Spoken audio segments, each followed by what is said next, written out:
Integrity Act. I would like to know whether there are state officers being investigated for participating in campaigns. On the issue of political neutrality, the Leadership and Integrity Act exempts cabinet secretaries and county executive committee members, but it does not exempt any other state and public official. So the responsibility of EACC, once they have that information either by complaints or through our proactive methods. A senior officer from the Directorate of Criminal Investigations has been ordered to remain in custody for 14 days as police investigate the suspected murder of his lover in Kasarani. The officer, Daniel Mburu Masharia, from DCI Anti-Narcotics Unit, is linked to the death of 43-year-old Florence Nyaga. Her body was found at their home in By Faith Flats, Roysambo, on March 1st, 2026. Investigators told the court that Nyaga was discovered lying in a pool of blood with visible injuries suggesting a violent attack. But we'll be praying. So you don't object to prayer too of 21 days? We'll be dealing with the issue of days. Shadrach will deal with the days. Me, I'm saying the police will argue about the number of days. But my prayer is, Your Honor, that he be ordered to be taken to the hospital so that he can be put back to treatment. If the hospital decides to admit him, because he has severally been an inpatient, we leave him to the doctors. Hustler Fund CEO Henry Tanui says the government will use borrower identification and awareness, not punishment, to recover loans. He says recoveries will be pursued for all borrowers except those who have died. Tanui added that the loans are linked to the borrower's national ID no matter what SIM card they use, making it possible to trace defaulters. He also revealed that Kenyan borrowers have failed to repay over 12.5 billion Kenya shillings borrowed from the Hustler Fund. The young people that think that they borrowed and disappeared, they can't, because the ID is your account. The loan is tied to a national ID of every individual. Whether you have several SIM cards or one, and your national ID tells us even to the location that you come from. So we don't take legal action, we don't arrest them, but we reach out in a humane way and we sell the benefits of the fund. U.S. President Donald Trump has said he believes he should be personally involved in selecting Iran's next leader following the death of the country's supreme leader. In an interview with Axios, Trump said Iran was wasting its time if it tried to appoint a successor without U.S. involvement. He acknowledged that Mojtaba Khamenei, the son of assassinated Supreme Leader Ali Khamenei, is widely seen as the most likely successor, but he said he will not accept that outcome. And that's the truth on Radio Generation. Good morning, I'm Winnie Maganga.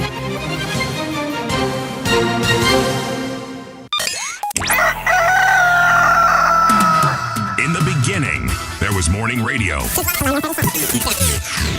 But now there is Radio Generation's The People's Breakfast. Curious and bold, getting facts from the shadows. That's what it is. Now, as the city wakes and secrets stir, a bright new voice shines. The People's Breakfast. Your morning, your voice, your journey. Good morning. Good morning, my neighbor. Welcome to the home of hard truths and bold insights. Radio Generation. A very, very good morning to you. How are you doing? This is Radio Generation, the People's Breakfast on 88.8 FM. That's in Nairobi. In Mombasa, we are 90.7. And of course, in Garissa, it's 89.5. How are you doing? It's Friday, guys. Nitare Sita. And I hope wherever you are, you're having so much fun. Not necessarily because it's Friday, but because you're alive and kicking. How's your sitting? Ndivo. Oko excited? About what? About life, eh? Life, I am actually. I am. I was just telling City about this police officer, DCI officer who surrendered. I think it was in Naivasha. And, a couple of days ago, he had stabbed his wife several times to death, unfortunately. So jamaa akajisalimisha mahali na huko Naivasha. He's a DCI officer. Do we now say he's former DCI ama he's currently DCI? He's a DCI officer. So can he perform his duties well? No. Okay. In fact, he's still in custody. The news this morning by Winnie Maganga yes, mentioned that he's still in custody. Yeah. So this this police officer, this DCI officer, stabbed his wife several times. Because of these crimes of passion, ulipata mtu wako na mtu kaamua they cannot continue living because wamekukosea vibaya tena sana. The life of a police officer in this country is a tragic one. If you are a foot soldier and you are among the cadre of officers who do the back-breaking work of looking for criminals, being on patrol, being in the streets to direct traffic whether it's raining or not. Right. When you've been told somebody's missing, when you've been told there's a crime such as the one this guy committed, if there was a crime in such a place he would go, a body has been found missing, it is rotting, wow. And then you live... Or sometimes they are shot at while pursuing suspects. Shot at a great deal, and you're being shot at in the morning and you haven't even eaten since yesterday. Yeah. Then you expect to run after this person. Right. It is because of these circumstances that a task force, if I may call it that, was set up. It was headed by a gentleman by the name of Dr. Frank Njenga. Among the things they did, they came up with suggestions as to how the mental health of those in the service, not just the police service, the discipline forces, can be maintained. Because we've read and heard of people going berserk, shooting officers, shooting fellow co-workers. This is the time that CS Matiang'i was Interior Minister, right? Yes. Okay. Yes. So that there is a mental health issue among those in the discipline service is imminent. It has been with us for some time. Yeah. This is yet another manifestation of the same. But siti kuna watu wengine pia wanakulanga stress, eh? Kuna watu wengine kama janitors. You can imagine you going to wash the toilets there, then you find people have messed them up. At the end of the day, other people are condescending towards you. They wanakudharau pale kazini because wanaonanga ile kazi unafanya ni useless. But those guys still go home and they have families, smile with their wives, smile with their husbands. They're equally stressed. Once they leave wherever their place of work, they have left it. Those in the police service don't leave work. They go home with their work, eh? You always go home with your work. Because the 24-hour shift, even when you're not on 24-hour shift, you can be called upon at any moment in time. Yes. Hey. But anyway, I keep on telling people this thing, no matter the situation, it's never that serious. You found your partner cheating. Bro, my sister, take a deep breath and move on. Hey, assess the situation. Of course, kasirika. I'm not saying that you should be immune to kukasirika. Kasirika kabisa. Cry if you have to. Scream if you have to. Insult that person if you have to. But what you shouldn't do, because this is going to affect your future, your life going forward, do not engage physically. Because even if you're not caught after that crime, my friend, it sticks with you. I don't think killing someone is as easy as we see it on TV. That's why when somebody is that enraged, the view that is taken psychologically is that they were not in the right frame of mind. That moment in time, when they see red, as they say, they are not in the right frame of mind. Kwanza there are those who actually suspect their partner and even employ like a private investigator, or even themselves investigate, follow their partner chini ya maji. And then of course when I realize, so siti anafanya kitu, then engage in this crime. That's premeditated. Ukipata mtu akifanyia kitu, my friend, just walk away. Well, walk away. You see, the problem is, this discussion is about an emotion. Yes. which by its very nature, to begin with, is illogical. Yeah. How do you explain the love you have for somebody? Why this person? You like them, the way they look, the way they smell, they do to you. You can explain. You can explain love for your children, for your parents. You can actually explain it. Okay? But that's strong attachment. Explain it. To a stranger. Explain it. I mean, it's just chemicals. An attachment that actually consumes you completely. Chemicals. A biochemist will actually tell you, yes. A chemist will actually tell you, a biochemist will tell you that it is chemicals. You see something, you like it, dopamine inaingia kwa brain yako inakuambia ile kitu ndio yako sasa. So there are chemicals that can actually trigger you to love someone. Then in this case, the DCI guy should blame it on the chemicals. Of course not. Anyway, long story short, it's a conversation that we can put some time candle to say, you know what, we shall invite professionals in this field. We will, but from lawyers to counselors, psychiatrists, or whatever they are called. We are, for purposes of clarity, we are not going to be encroaching on the territory of other people whose mainstay in this broadcast media world is relationships. You see it too. But we'll tumechia maina. Yes. Ladies, please tell me. I love that guy. He's an awesome person, by the way. Let me tell you what is significant about today, as you tell us about Algeria. Today is tarehe 6 mwezi wa 3 mwezi wa March yani. So in 1836, this is what happened. The Alamo fell to Mexican forces after a 13-day siege with the death of nearly all Texan defenders. This is per the New York Times archive.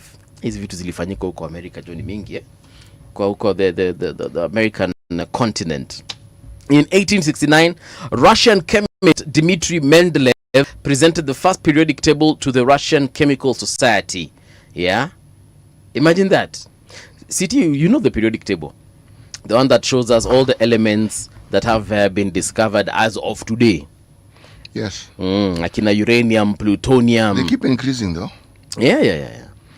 When I first came across them, I think they were 21, if I'm not wrong. Yeah, actually, even when I was in high school, I think they've now added an extra 10 since that time. By the time you were in school, walikuwa wameongeza kama 2. Yeah. Wewe ukiwa, by the time nilikuwa naingia, walikuwa wameongeza, si ndio? Yes. Nami by the time nilikuwa naingia nikitoka, zingine zimeongezeka. Which means discover. Yeah, they keep on discovering these new elements. So we have akina plutonium, like I said, we have sodium, we have chloride, we have we have argon, we have hizo vitu ni mingi. Helium, akina hydrogen, oxygen. Helium ilikuwepo hapo awali. I'm just mentioning the periodic table, some of the elements that can be found there.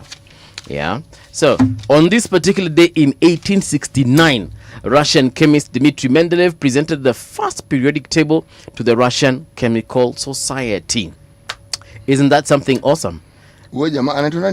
Dmitry Mendeleev, L-E-E-V.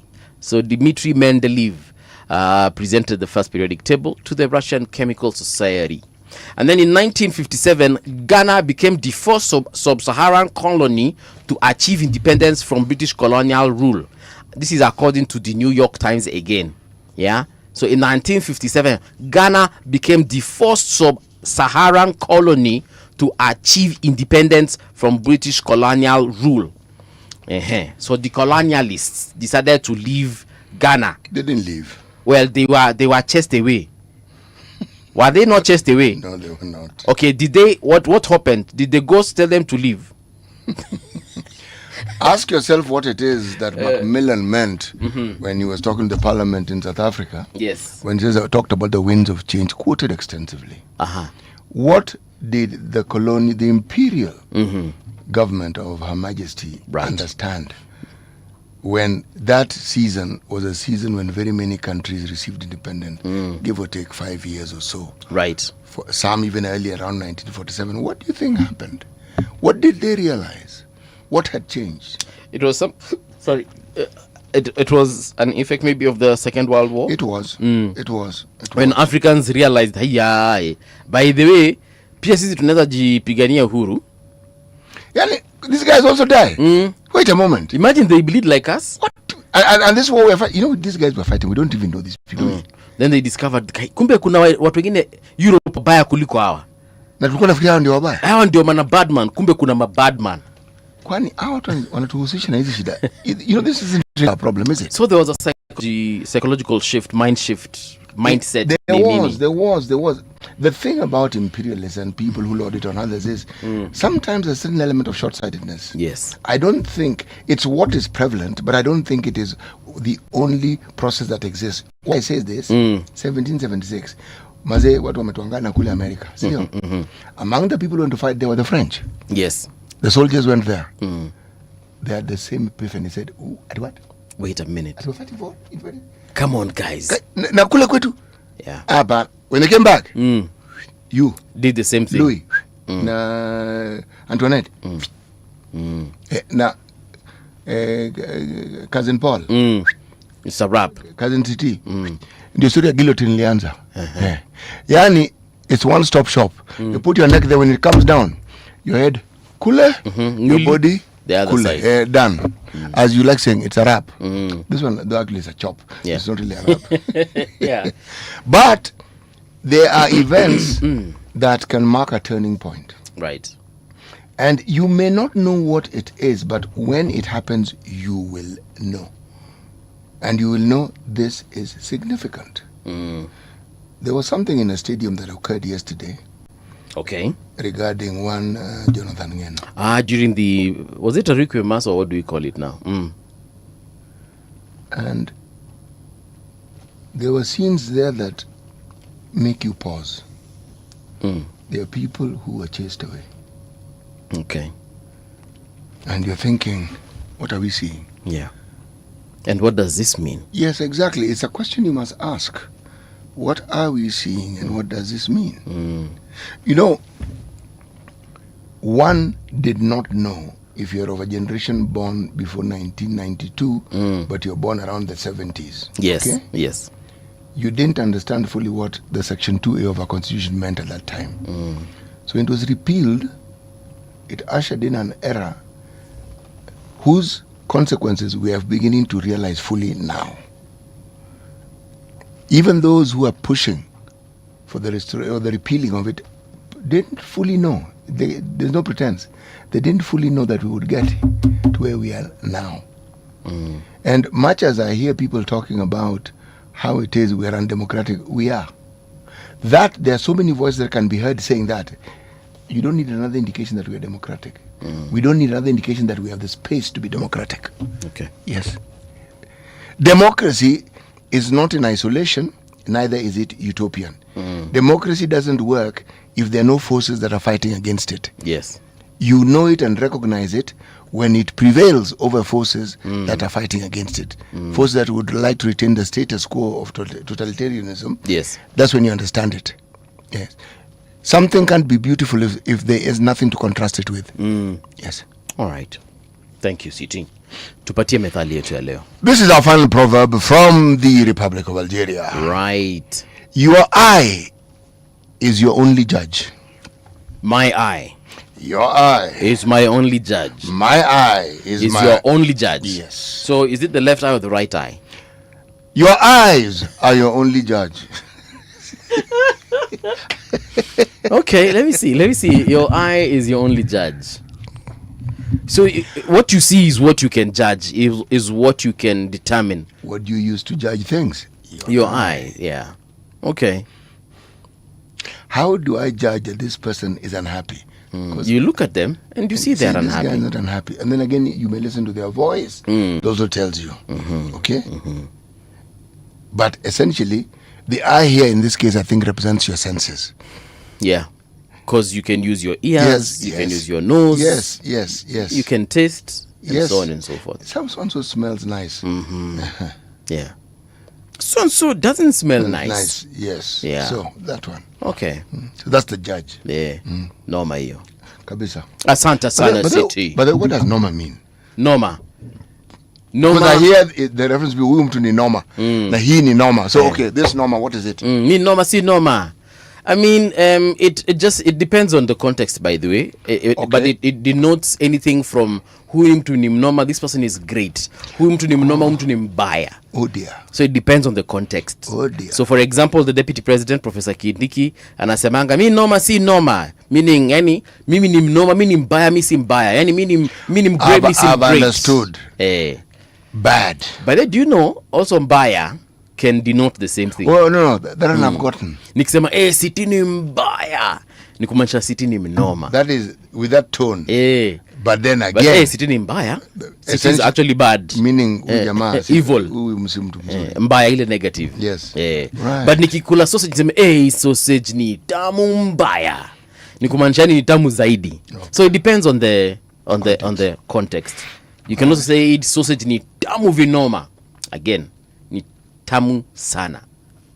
Right. Thank you. All right. For that lesson. Is there another word you want to? No, for now this will do. That will do, eh? Yeah, the normal thing is sinking nicely. Yeah. Like there's someone who said here on our WhatsApp group, niko rada mbaya. That is Edna. Edna amesema korada mbaya. Now you see, now you what is rada? Now rada comes from the word radar, meaning that you're alert. You know what's happening around you, or you are aware of something happening somewhere. So if I say niko rada ya city, it means that I know what city is up to. Okay. So niko rada mbaya. So kufunza ngezi vitu bwana city ndakushow siku moja. Anyway, let's get on to our website, that is radiogeneration.co.ke, and see ni nini ina trend vinoma, tuone kama uko pia ni kubaya. Why don't you just continue and say it's also rada? Wacha nikwambie Kenya Tani ameandika story nyingine mbaya. Acha nikushow. So this is what has been written here. More than 1.1 billion paid to injured police officers as 393 claims await action, yeah? More than 1.1 billion has been paid to police officers injured while on duty, but hundreds of compensation claims are yet to be resolved. Senators were told on Thursday during a session of the Senate Standing Committee on National Security, Defense and Foreign Relations.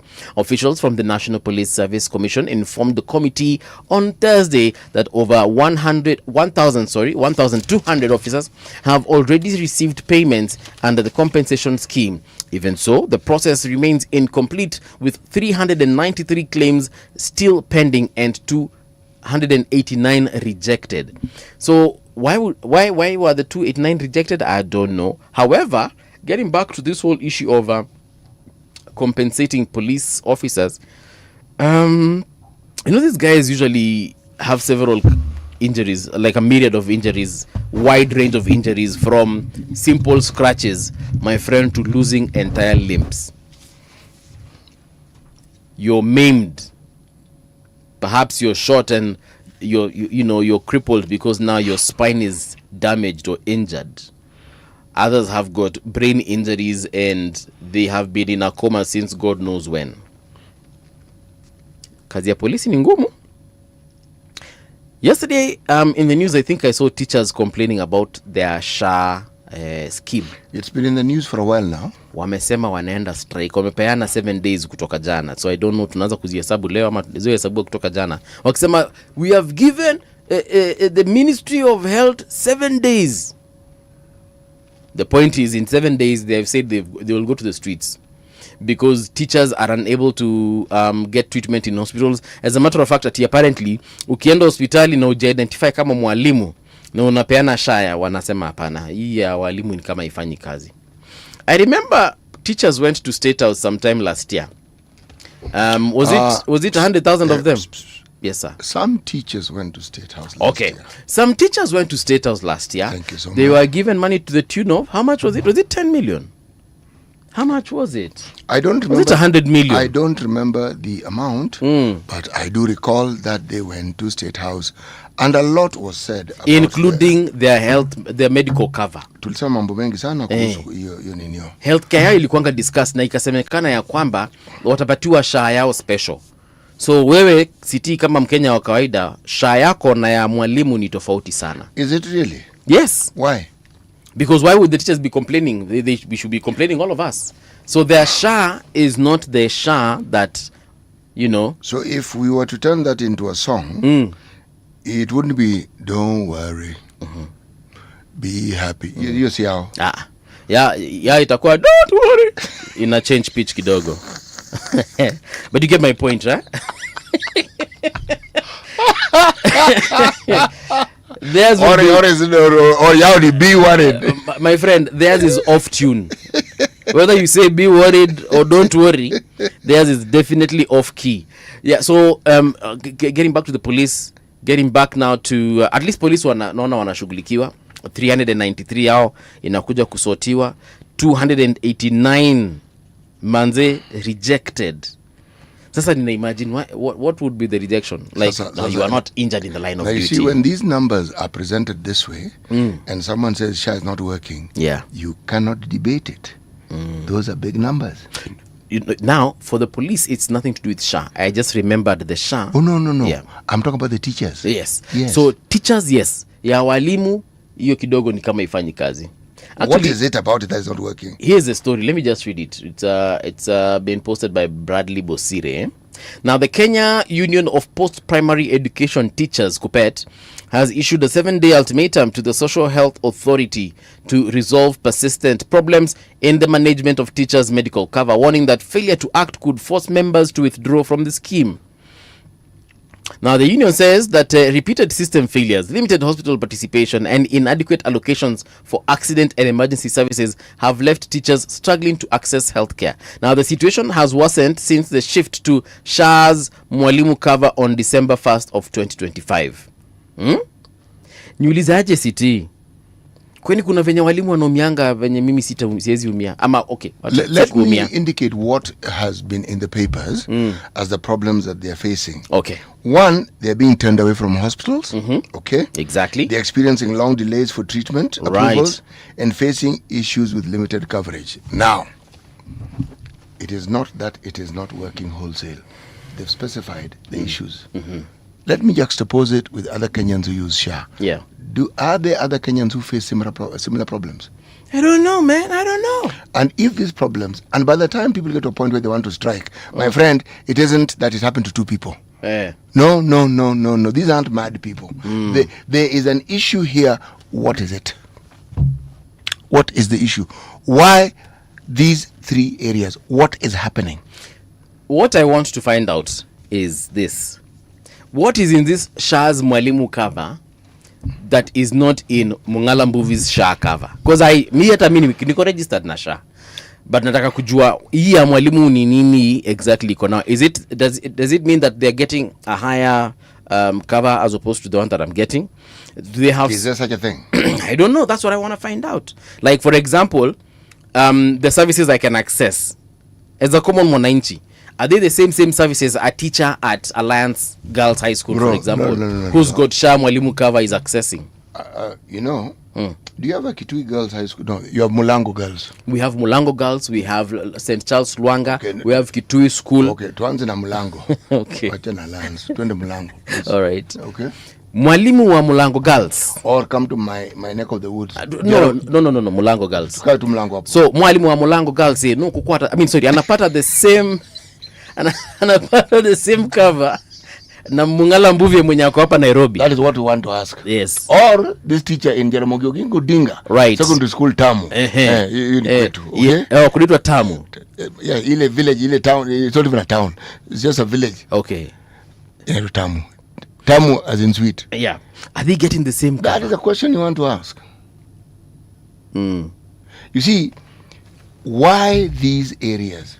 What is the waiting time that other people who are on SHA have to endure when they seek services?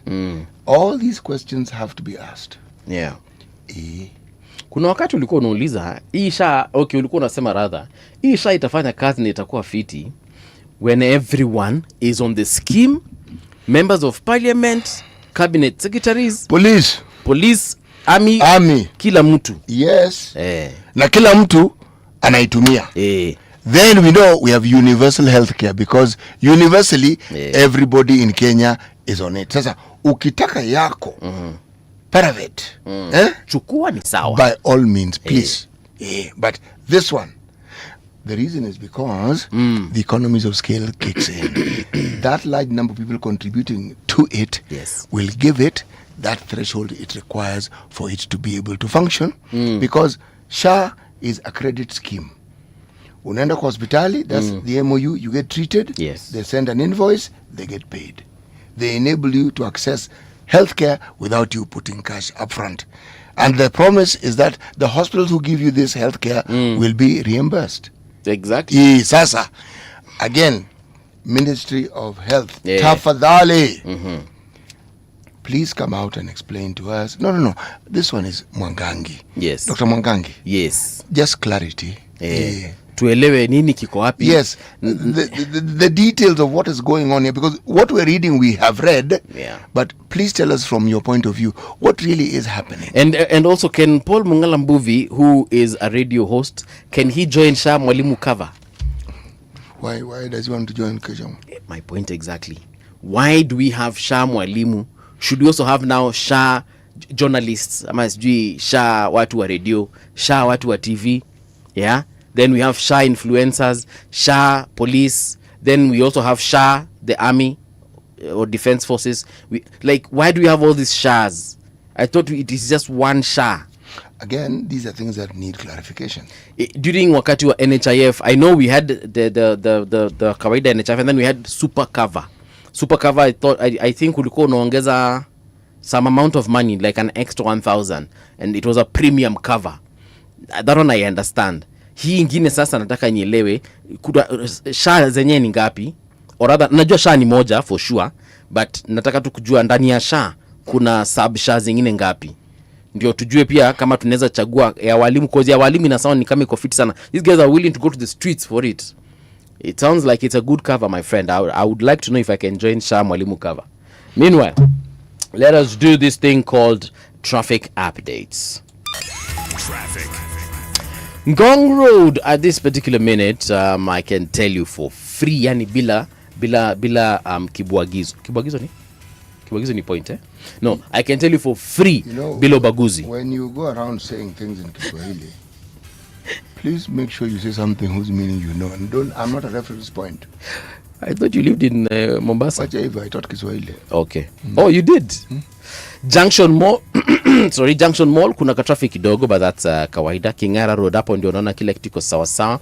As you're heading towards James Gishuru Road, getting towards Wayaki Way, everything is good. If you're crossing over Wayaki Way and head on over to Red Hill Links Road, that area is looking good. Watu wa Kitusuru, Loresho ko hamna shida yoyote.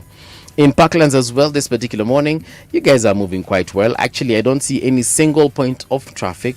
Uru Highway as well, as you're getting into the CBD, looks absolutely fantastic. Now, when we're getting to Thika Super Highway, when you're joining Muranga Road from the CBD, everything is cool.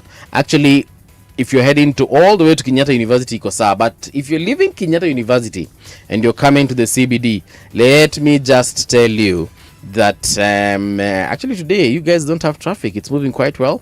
A little bit of a problem at Githurai Market, lakini hiyo ninaona ni kama a 2-minute delay. Then beyond that, you guys are moving quite well up until you get to Pangani, where you shall meet the mother of all traffic jams in the CBD. Juja Road, watu wanaenda sehemu za Isili, nini iko sawa kabisa. My Forces Academy inaona iko sawa kabisa.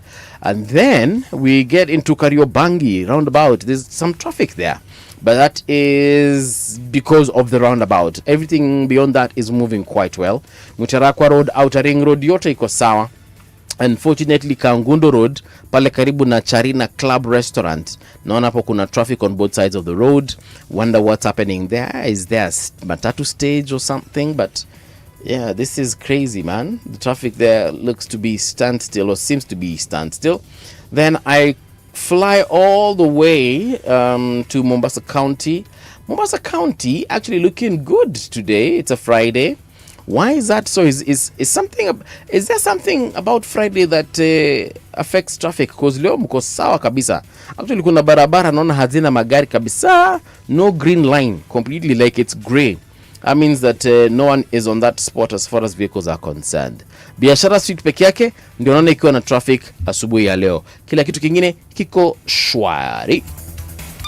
Traffic on Radio Generation. Let's check out the Standard newspaper. Front page says, waiting for deaths. Warnings have been issued, reports written. The latest released just last week and protests held. Yet little has changed at Nairobi's Wilson Airport. Crumbling runways, failing rescue systems, skyscrapers, creeping into flight paths, and political interference have left the busy air hub dangerously exposed. With more than with more than 120,000 aircraft movements every year. Insiders warn Wilson is overstretched, poorly regulated, and edging towards disaster. They are saying that the situation there is dire. Something needs to be done as far as that airport is concerned. You can check the front page of the Standard. They're saying this is a waiting disaster. All right. It's a disaster waiting to happen. Exactly.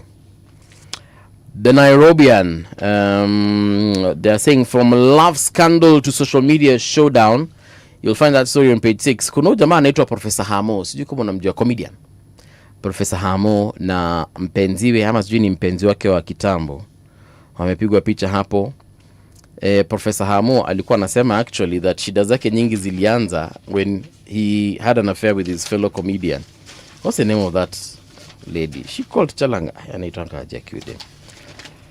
She's a very funny person. Anaitwa nani? Shockers Gang. Hapana, hiyo nyingine. Professor Hamo and Chemutai. Yes, anaitwa Chemutai.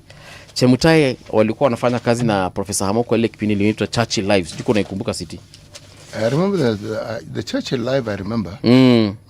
Alafu Hamo aka fall in love na Chemutai. Kidogo jamaa akamdunga mimba. Kidogo story ikakuwa that he had a wife. So now he has come out to say that his problems began when he cheated on his wife with Chemutai. What I can tell you for free, guys, problems begin when you cheat on your wife. It doesn't matter who with. It doesn't matter whether it is with Chemutai or I don't know. It doesn't matter. Firebrand MP, love, power, and tragic end. That is what they're saying about Johanna Ngong Ngeno. That story is on the front page, but more of it on pages 4 and 5. And then there is a story about DNA bombshell, billionaire politician's secret daughter. This story is on page 7. All right, City, over to you. We are looking at the Weekend Star. In the Siasa pages, resurgent UDA Jubilee rattles small parties in Mount Kenya. That is according to the Siasa columns on page 4 of the Weekend Star. In business, Kenya Airways names Kiprono Kitonyi chairman in board shake-up. So the board was not being shaken enough, so now it has been shaken. Tuko Yes. Sifuna team in fresh push to stall ODM NDC. I wonder why. Fresh push to do what? Stall. Remember, the ODM is supposed to have its NDC this month. And then came Philip Etale. Yes. Their communication person. Yes. This thing is going to happen. Yeah, National Delegates Conference. It was slated for the 27th of this month. So is it still slated? Yes. Or it has been unslated? No. The Sifuna-led team on Thursday insisted on the immediate publication of a verified delegates register. I see, now I understand. Did you hear the word delegates register? I didn't hear.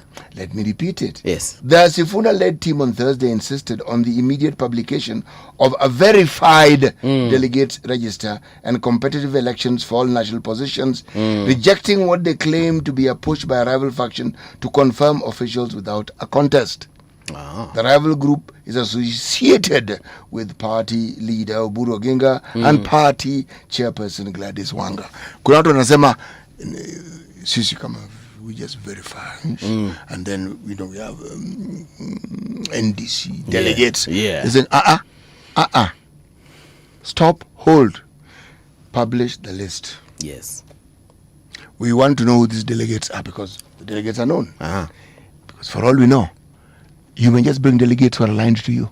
In which case, then there's nothing we're doing, is it? Yeah. The results will be predetermined. Number one. Number two, we want elections of every position. Meaning even you, Gladys Wanga, your position. Yeah. Tuatake verified. Uburu, your position. So there are people who want to be chairman. There are people who want to be party leaders. And it is okay. Oh, yes. It is supposed to be okay. But the moment you hear this pushing and pulling and back and forth, somebody had already predetermined what the delegates register would look like. And somebody probably knew and said, this won't help us. It's not fair. So, let's see how this drama unfolds, right? Right. Report warns of worsening food insecurity across Kenya amid rains. This story depicts the tragedy of the country, Kenya. We have the technology, the meteorological technology that tells us well in advance what weather conditions to expect. Drought, even locusts, plenty of rain. Why is it that every year what we read about is our unpreparedness? Why? There is no year I have heard because of this drought. There are these feedlots that were put up across the country, blah, blah, blah, and they're here, and farmers are advised to do blah, blah, blah. You don't hear that story. Why? Then rains. It is now raining and we don't even know what to do with it. Right. The Nairobi River broke its banks yesterday evening. Okay? Where's all that water going to? Do you hear of rains? And these rains are across the country. Do you hear of a program where water pans were constructed? Yeah. You know, City, we have several bodies, several organizations in this country, government, bodies that are in charge of water. We have the Water Resources Authority. We have Nairobi, inasafisha Nairobi River inaitwa nini? No, I'm not going to go to the list. There are very many. Yes. Within the county, every county in this country has a water body that regulates its water resources. Okay. Then there's the national body that regulates water resources. I remember the other day we were talking about legislation. I said we have enough legislation. Now, this all these bodies wanajua kuna kuanga na mvua wakati fulani. Wanajua kuna rivers zo upasua banks. They even know the rivers by name. Yes, and they know the specific ones that will break their banks. And they also know that if they dredge these rivers, meaning they increase the capacity within the water can flow, this overflow may not be as devastating as it is. They know all this. Now, we have these disasters that you're talking about this year, and they will still do nothing. And then next year, we shall have the same headlines. Do you know, you heard me speak glowingly about a certain lady called Martha Karua. Right. But Martha Karua was minister for water in the Republic of Kenya. My Oshago originally was a place called Nyando. Yes. There's a river Nyando that is well known. River Nyando is not navigable. You've understood perfectly. By the time a song is sung about a river, there's a reason why. Those who lived near the distributaries of this Nyando distributaries, yes, when it flooded, water came into the compound and into the home. As a child who was in that part of the world, yes, we did not sleep on mattresses then. We slept on reed mats called par. Okay. Okay? One morning I wake up and there's a floating sensation. I feel it. I'm wondering, why am I feeling this floating sensation? I'm not describing it with the mind I have now. So I sort of like seek to get up. And my foot touches something cold. Water had entered the house. Okay? So people from that region were moved to settlement schemes. Some went to South Nyanza, a place called Lamu Valley. Some went to this region called Muhoroni, where I'm now domiciled. Okay? Martha Karua, as Minister for Water, had a meeting of minds with a member of parliament we had there. A gentleman called Engineer Nyamunga. Okay. They dredged this Nyando River. They did all manner of things. During this man's tenure as member of parliament, it rained. We did not have this disaster we keep talking about. Okay. It didn't exist. Why? Water was given a passage that it could flow through to go to its destination, which it knew. The water knows it's supposed to go to Lake Victoria. It knows. It doesn't need you to tell it. Yeah. So these two people managed to do something that other people who've come after them seem completely incapable. Even Budalangi, that was famous for the floods, similar to these ones. Yeah, but a solution was found. That's what I'm saying. It's a good thing that we don't hear about them, because exactly the only thing we knew Budalangi for was floods. Floods. Actually, watu walikuwa wanatumia floods, the name floods ili replace na Budalangi. Yes, exactly. No, serious. Ukiweka chakula mingi kwa sahani yako na ujaze supu, walikuwa wanasema Buda leo umebeba Budalangi. Are you serious? I swear. In high school, tulikuwa tunaita if you're overflowing with soup. One of these fellows ambao wakininio, he is not taking chances. He wants to put the seconds must be on the plate. Exactly. Yes. Tulikuwa nasema unabeba budalangi. Now, the ministry of water is still the ministry. Technology has improved. But why then is it that the disasters that we associate with more rain than you know what to do with? Is there anything like more rain than you know what to do with? Surely. There are rains we've seen in the West where towns got flooded and almost submerged. And these are people who are prepared. You know, that is unusual. Okay? But this one of ours, we know in advance. We even know what to do. And we do nothing. It's crazy. John Kipip on YouTube is telling me that Nairobi River thing is called Nairobi Rivers Commission. So we have Nairobi Rivers Commission, and I'm sure we have other commissions for other rivers. The fact that we are doing nothing about it, man, is crazy. Is cray. John Gugi anasema serikali's idea was synonymous with Budalangi. Yes, very true. Because with every rainy season. No, it was synonymous with where I come from. Serikali's idea. Yeah. That was my peeps. Saidia the accent is you huko kwenu. Sisi ni yetu sisi. Nyinyi ndio mlianza na sisi mimi. Sisi mimi. But also watu wa Budalangi with every rainy season ulikuwa na tu tunaomba serikali tusaidie because this and that, and I was like what is it about Budalangi? Ama Budalangi was actually like that settlement is on a riverbed.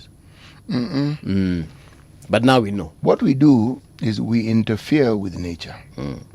We find these rivers. We find the distributaries. And then we bring our cleverness. Either you block it or you do something crazy. So what does water do when it comes? So it looks for new paths. Of course. Yes. Na itapita na nini? And if your house happens to be on the way, yes. Tough. Yeah. It's cray. Tough. Like fellows who built on riparian land in Nairobi. I wonder. Yeah. I truly wonder now. Can I tell you what is on the front page of the Daily Nation? Let me read the headlines. Yes. Bang in the middle of the paper. Right. Remove clause that allows it to raise loans independently. MPs ring fence 5 trillion Ruto's road fund to lock out fraud. Story on page 4 and 5. Now go ahead and read what you want. And then there's a picture. Bring back our sons in Ukraine war parent plead parents. It's a picture of women who were, and men. Oh, there's a man here. Yes. Oh, there are 2 men. Oh, there are 3 men actually. Bro. You hadn't seen them? No, I haven't seen them. Okay. It's a picture of Kenyans whose relatives were lured to the Russian-Ukraine war, and they're demonstrating outside Parliament building. This is the right thing to do. The MPs are supposed to superintend these things. That is the right place they went to. That's the correct place. Yeah. These are your representatives. Why are they not the ones kicking a fuss about this? Yes. Kudos. Okay. Right place to go and protest. Someone is saying that to be a Kenyan at this moment is to be in a perpetual state of anger. You know why they're saying that? State House budget doubles to 17 billion. Okay.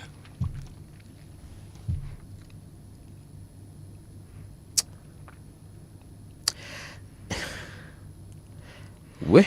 And who passed that budget? Let me just read something here. Amount in billions.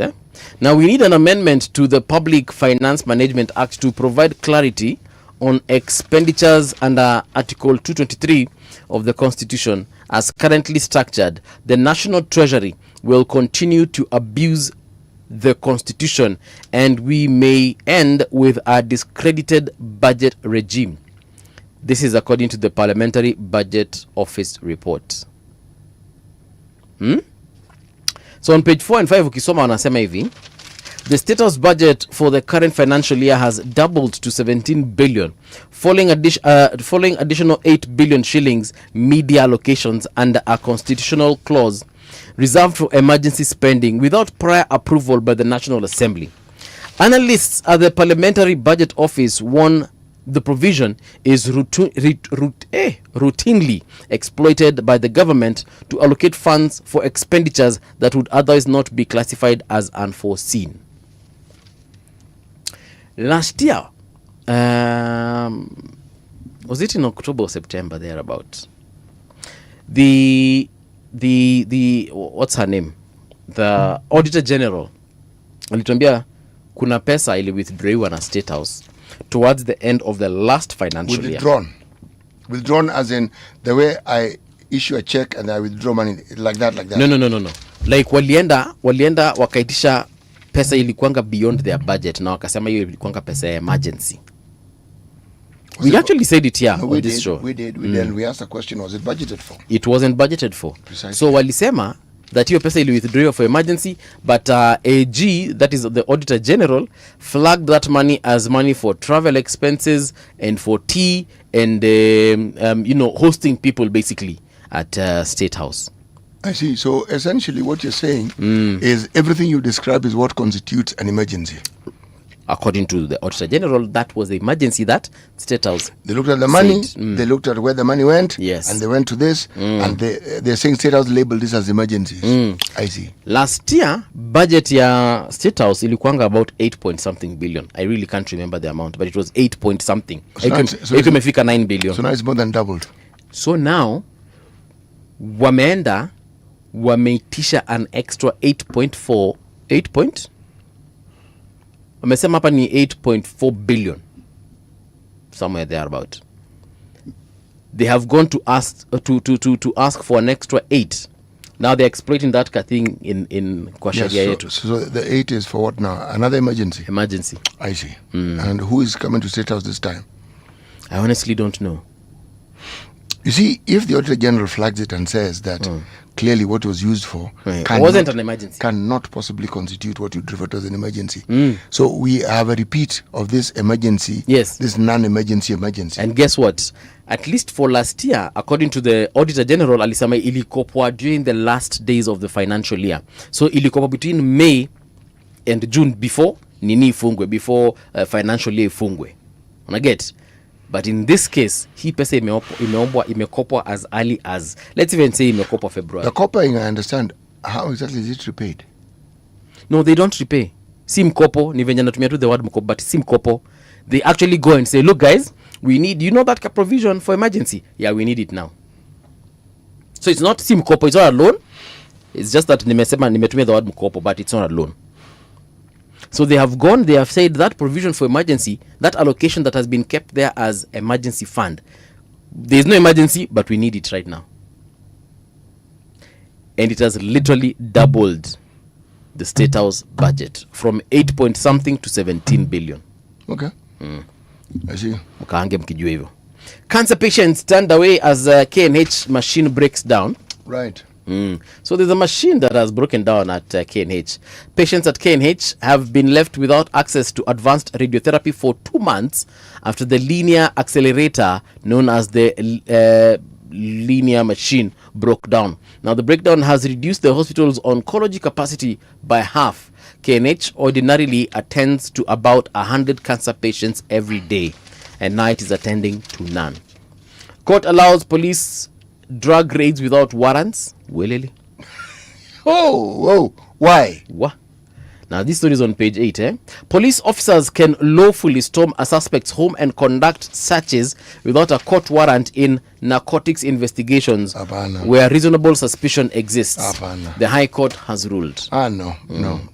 So city, if they come no, to that's a home, Pandora's box, man. If they they've opened it wide open, and just one police officer says, no, they don't need to do that. From what you've read, they just need to preamble the raid as one where they're seeking. That's all they need to do. They will say, "City on drugs."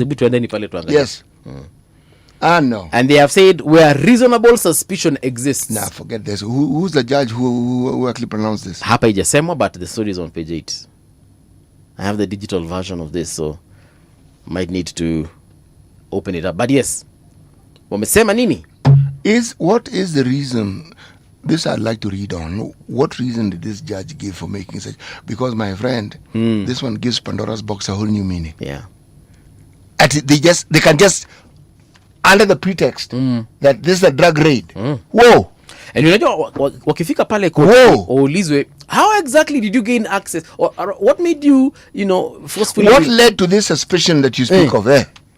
All an officer needs to say is that kutoka mahali nilikuwa nimesimama ni kama niliangalia nikaona siti ameshikilia kitu inakaa kama pangi. That's it. Na walai tukaingia pale ndani tukapata yeye okay, haikuwa pangi lakini tulikuwa natani ni pangi. And in the process, unfortunately, CT was shot. Now CT is in hospital in a coma. Or one officer just needs to say kulingana na mahali tulikuwa tulinusa kitu kama pangi. Tukaingia pale ndani tukapata kumbe ilikuwanga ni mwarobaini.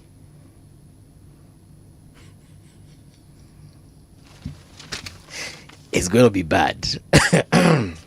Okech Salah on Raila's death and of course 2027 elections. Get that story on page 7. And yeah, that is all as far as the Daily Nation is concerned. Oh, yes. Oh, yeah. Yes, it is actually. I thought there was another story. But teachers threaten strike over Shah wars. That story is on page 10. Let me give a few shout-outs here. We have First Royal Amesema, why does it feel like the USA is entering the same phase many past empires did? A collapse. Whether noisy or silent, is it wise for our nation to keep operating under its influence? We go down together? We won't go anywhere. It is not collapsing. It collapsed a long time ago. The signs that an empire is collapsing, those historians who have this as a speciality explain the tenets quite easily. Yeah. Okay? One of them is moral decadence and moral decay. Yeah. Okay? What is known about Trump was never a secret. And he has supporters, which means there are people who believe that this is the right person to lead them, despite everything else. And it doesn't matter whether you present an expose, you talk about the Epstein files, they do not give a hoot about that. No. As far as they're concerned, these are stories which are being made up to accuse their person, so to speak. Yeah. The Roman Empire, among the things that they said marked the decline of that particular empire to the point of collapse, was the orgies that it was famous for. That's moral decadence, where anything and everything goes. Germany, before even the First World War, and the period of that, the moral decadence, you're talking pornography, you're talking about bestiality. It was something that it was known for. One of the things that Hitler preached against were these things. And what he did, he decided to point fingers at the Jews. So among the many things that they were pointing fingers at, it was this moral decadence. Okay. Look at any country where the moral decadence has reached a fever pitch. That leadership is on the path of actually leaving. This is just historical. This is not me giving an opinion. Those who doubt it, just go and read. Yeah. And the good thing with the modern technology, you can just Google and ask Mr. Google AI, please tell me some of the tenets that indicate that an empire is in decline. It'll list these things for you. Okay? So, yes, the empire declined a while back. It's not declining now. Yeah. We are just witnessing the final collapse of the pillars that made it a great empire. But it's not as though it will be extinguished, it will stop being great. No. Remember, there was there's a moral high ground that they presumed to perch themselves on. They no longer can they? No, they can't. Yes. All right. Let's get into that thing we call the news with Winnie Maganga. Then when you come, kuna salamu zingine kama mbili tatu hivi nitapeana. I'll see you. Don't go too far. We'll be right back.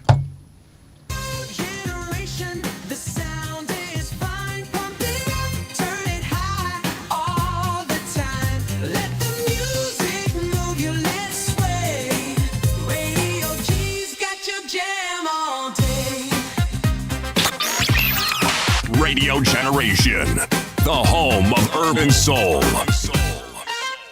The views and opinions expressed on this program are those of the guests and do not necessarily reflect the views of Radio Generation. Radio Generation assumes no responsibility or liability for the interviewee's views. This is Radio Generation.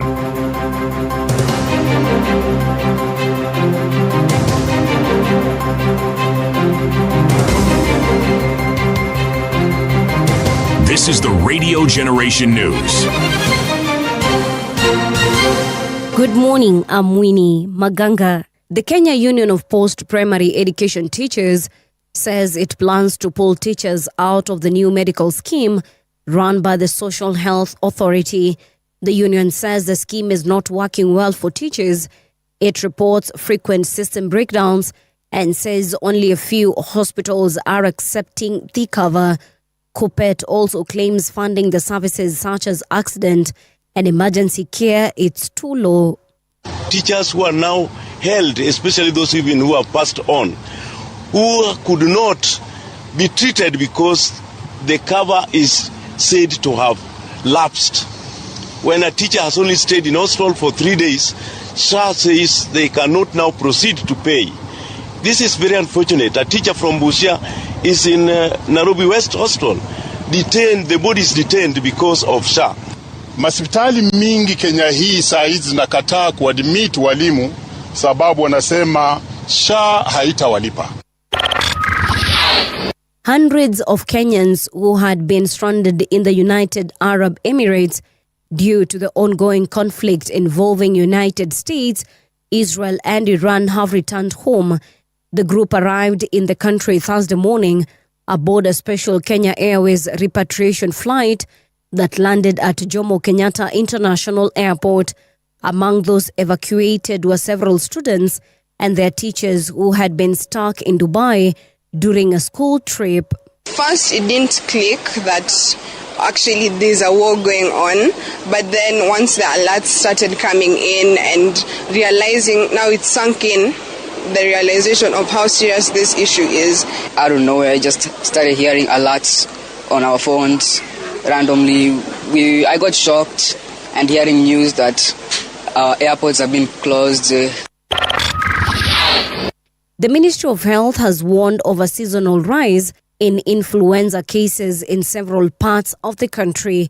In a public advisory issued on March 5th, the ministry said surveillance data shows a higher than normal number of respiratory illness cases, which is in line with Kenya's seasonal flu patterns. The ministry is now urging Kenyans to take preventive measures to help reduce the spread of the illness. Prepare for a tough political battle based on development records, Deputy President Kithure Kindiki has told opposition leaders ahead of next year's elections.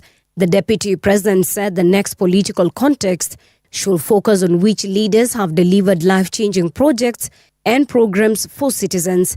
Kindiki noted that those criticizing the government have previously held powerful positions and should be prepared to account for what they did for the country during their time in office. Sinamna hiyo, mtu aseme siku ile alikuwa kwa ukubwa, alileta nini Kianjai? Mtu aseme siku ile alikuwa na Kiraoni, alileta nini Tigania West? Kwa sababu fireman, ikifika wakati wa kuulizwa nini alileta Tigania West na Kianjai, mimi niko na majibu. Mimi na Rais Ruto tuko na majibu. Mutunga ako na jibu. Niseme nisiseme. Ni kweli si kweli. Na wakikataa kutuheshimu, tutawafundisha adabu. More than 200 people, including 70 children, have been killed after landslide caused a collapse in a mining area in the east of the Democratic Republic of Congo. The government says the landslide struck Rubaya, the country's biggest source of coltan, in the rebel-controlled east on Tuesday following heavy rains. The Mines Ministry blamed the tragedy on M23 rebels and said that they were allowing illegal mining without proper safety standards. And that's the truth. In the beginning, there was morning radio. But now there is Radio Generations, the People's Breakfast. Curious and bold, getting facts from the shadows. That's what it is. Now, as the city wakes and secrets stir, a bright new voice shines. The People's Breakfast. Your morning, your voice, your journey. Good morning. Good morning, my neighbor. Welcome to the home of hard truths and bold insights, Radio Generation. Yes, indeed, this is the home of hard truth and bold insights. My name is Mungala Mbuvi. It is that hour where we have great discussions. But before I introduce our guest, let me just read a couple of more salams over here. Lydia Cheron amesema, good morning Paul. Alamo is in San Antonio. Hapo ndio US took part of Mexico. Okay. Thank you for that lesson, Lydia. Walitafuta kisababu. Ndio hiyo sasa. But the whole program was to annex. Uko na swali hapa City lakini hautaijibu saizi. But first anauliza hivi, Mbuvi, I have a disturbing political question we need to settle with the help of CT. In 1992, people often claim that if Matiba hadn't run, Kibaki would have won. But how certain is that assumption? What is certain in 1992, the total number of votes that those in the opposition got were more than that of the president. The president did not even get 40%. There are those who say it was 36, there are those who say it was 38%. Yes, the total, it took 10 years, 2002, for the opposition to realize that to win this election, they need to unify. Hey CT and Movie, a very good morning to CT. I admire his intelligence. That is Caroline Martins.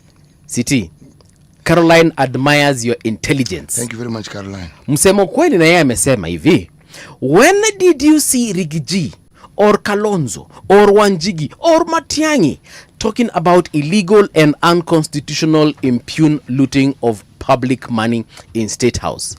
PPP projects, auctioning our assets and resources. So, CT, when did you see them? Did you see them anywhere? I suspect sight here is a reference point for either have I read, have I listened to it or watched it on TV. That's what he means. Let me give that matter thought. Yes. Okay. All right. Sawa. Wacha tuiachepo kwa sasa. This hour we are not talking about siasa. This hour we want to focus on the International Women's Day, their rights, justice, action for all women and girls. And we do have with us a sexual and reproductive health specialist at Mary Stopes Kenya, Samuel Kimani. Samuel, good morning. Welcome to Radio Generation. Morning, Buvi. Yes. It's a pleasure being here. Nilikuwa nimekuuliza earlier on, but for the benefit of our listeners, what exactly is it that you do at Mary Stopes or for Mary Stopes? So in Mary Stopes Kenya, I serve as a service provider. I'm also the center lead. We call them center managers. So my main aim is to coordinate the services and also to offer the services to women and ladies for reproductive age. Yeah. Even men. Even men, eh? Yes. Oh. So what services for, like, sisi unatufanyia nini? That's the question I normally get whenever you interact with men, because actually, to be honest, sikudanganyi, nimejua Mary Stopes mnatitinga wanaume leo. Really? Saa hizi. Okay. Hebu tuambie ni nini mnatufanyianga wanaume? By the way, have you ever heard of something to do with vasectomy? No, I've not.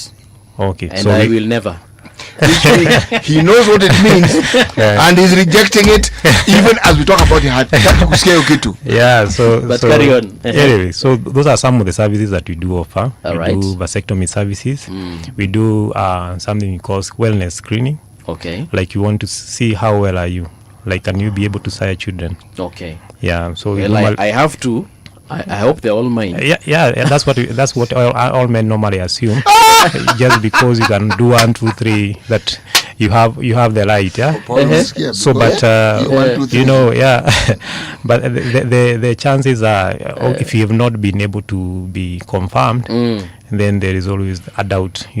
It could be otherwise. Okay. So So we you, do wellness. You confirm if as a man I'm fertile. Correct. Okay. We do things to do with fertility screening. Right. Yeah. Maybe if I can say in open language, we do sperm counts and semen analysis and all that. Right. I am actually very keen to understand this. What is the process that makes what you refer to as sperm counting? How do you go about it? What is the measure?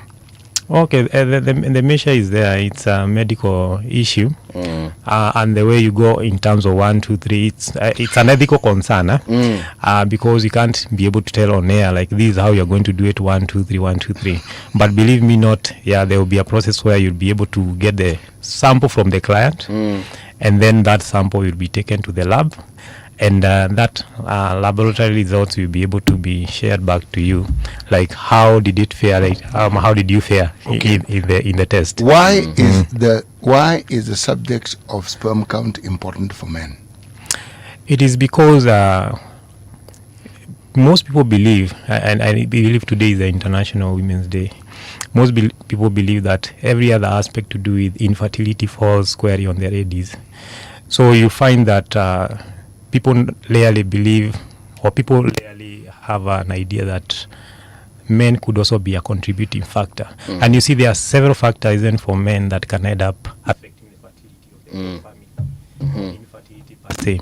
Okay. So what we normally find to infertility even in ladies, when they come to our clinics, we normally tell them to come with their partners so that you're able to screen them out, both of them, because they are contributing 50% each. Yeah. So it's not about the lady only or the men only. So in this aspect, that's why I'm saying it is good for men to come forth, and we are able to rule out the issues to do infertility could be lying squarely on them. So you've said you also do snipping, like you do vasectomy.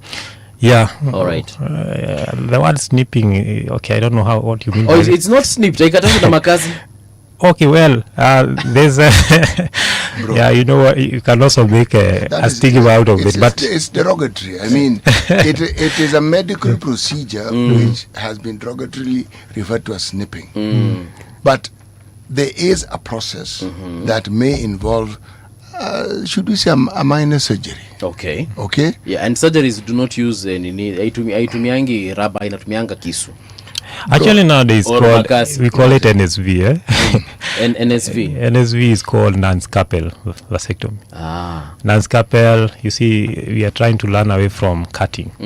Yeah. Okay. There are some features around the scrotum that we normally look at that really help us in terms of avoiding to do those incisions and a lot of bleeding and a lot of cutting and a lot of stitching, so which could leave a scar in future. Actually, you cannot tell a man who has done a vasectomy and someone who hasn't. Yeah, by looking at them. So you're telling me that if I decided to have this procedure today, nitaingia pale and I'm out by lunchtime?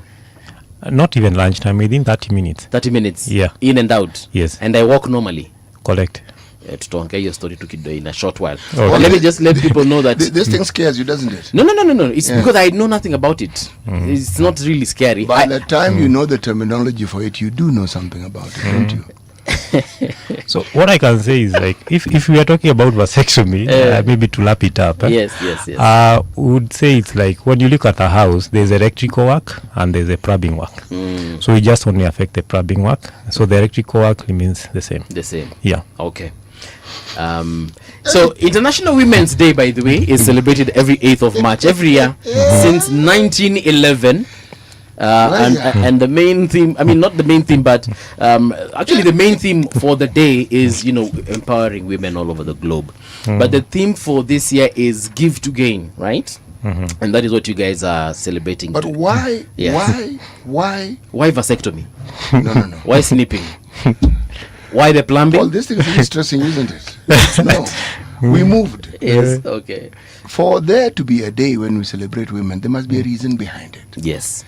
And for it to be international, there's a reason behind it. All right. So why International Women's Day? Why do we celebrate it on the 8th of March? And what is it that it hopes to highlight? What does it hope to achieve? And if indeed, since it was first promulgated, what has it achieved? Right. We cannot ascertain what it has achieved. Maybe actually, by chance. Actually, we can, but go on. We actually can. But there are some tangible aspects that can be able to appreciate that if you are given a day, even as a man in the house, and you are told from today, maybe Boovie, we'll be celebrating you every so often, Yeah, on my birthday. On your birthday. Yes. There are special things that normally comes your way. True. Like people can give you some gifts here and there. Some people can actually check whether the promises they made a few years back. I spend a lot of money on that day, but continue. Yeah, so it tends to remind you as a person to check inside and inwards what things that you've been able to maybe do, even contribute for that family. Yeah. So the International Women's Day is trying to do the same. And especially when it comes to the sexual and reproductive health issues, it tends to focus now. Yes. What have we done to our women in terms of the policies, in terms of the things that we said we should be able to do to them? Yes. What are we doing? So in other words, it's like we are taking toll of the items that we've been able to achieve over the years. So nobody can come here and say these are the things that we've been able to attain, because health and all things that pertain human lives, they are very dynamic. Today you achieve one, then tomorrow you go back. You find like an issue that you thought you've already achieved, you're almost like going back in terms of milestones.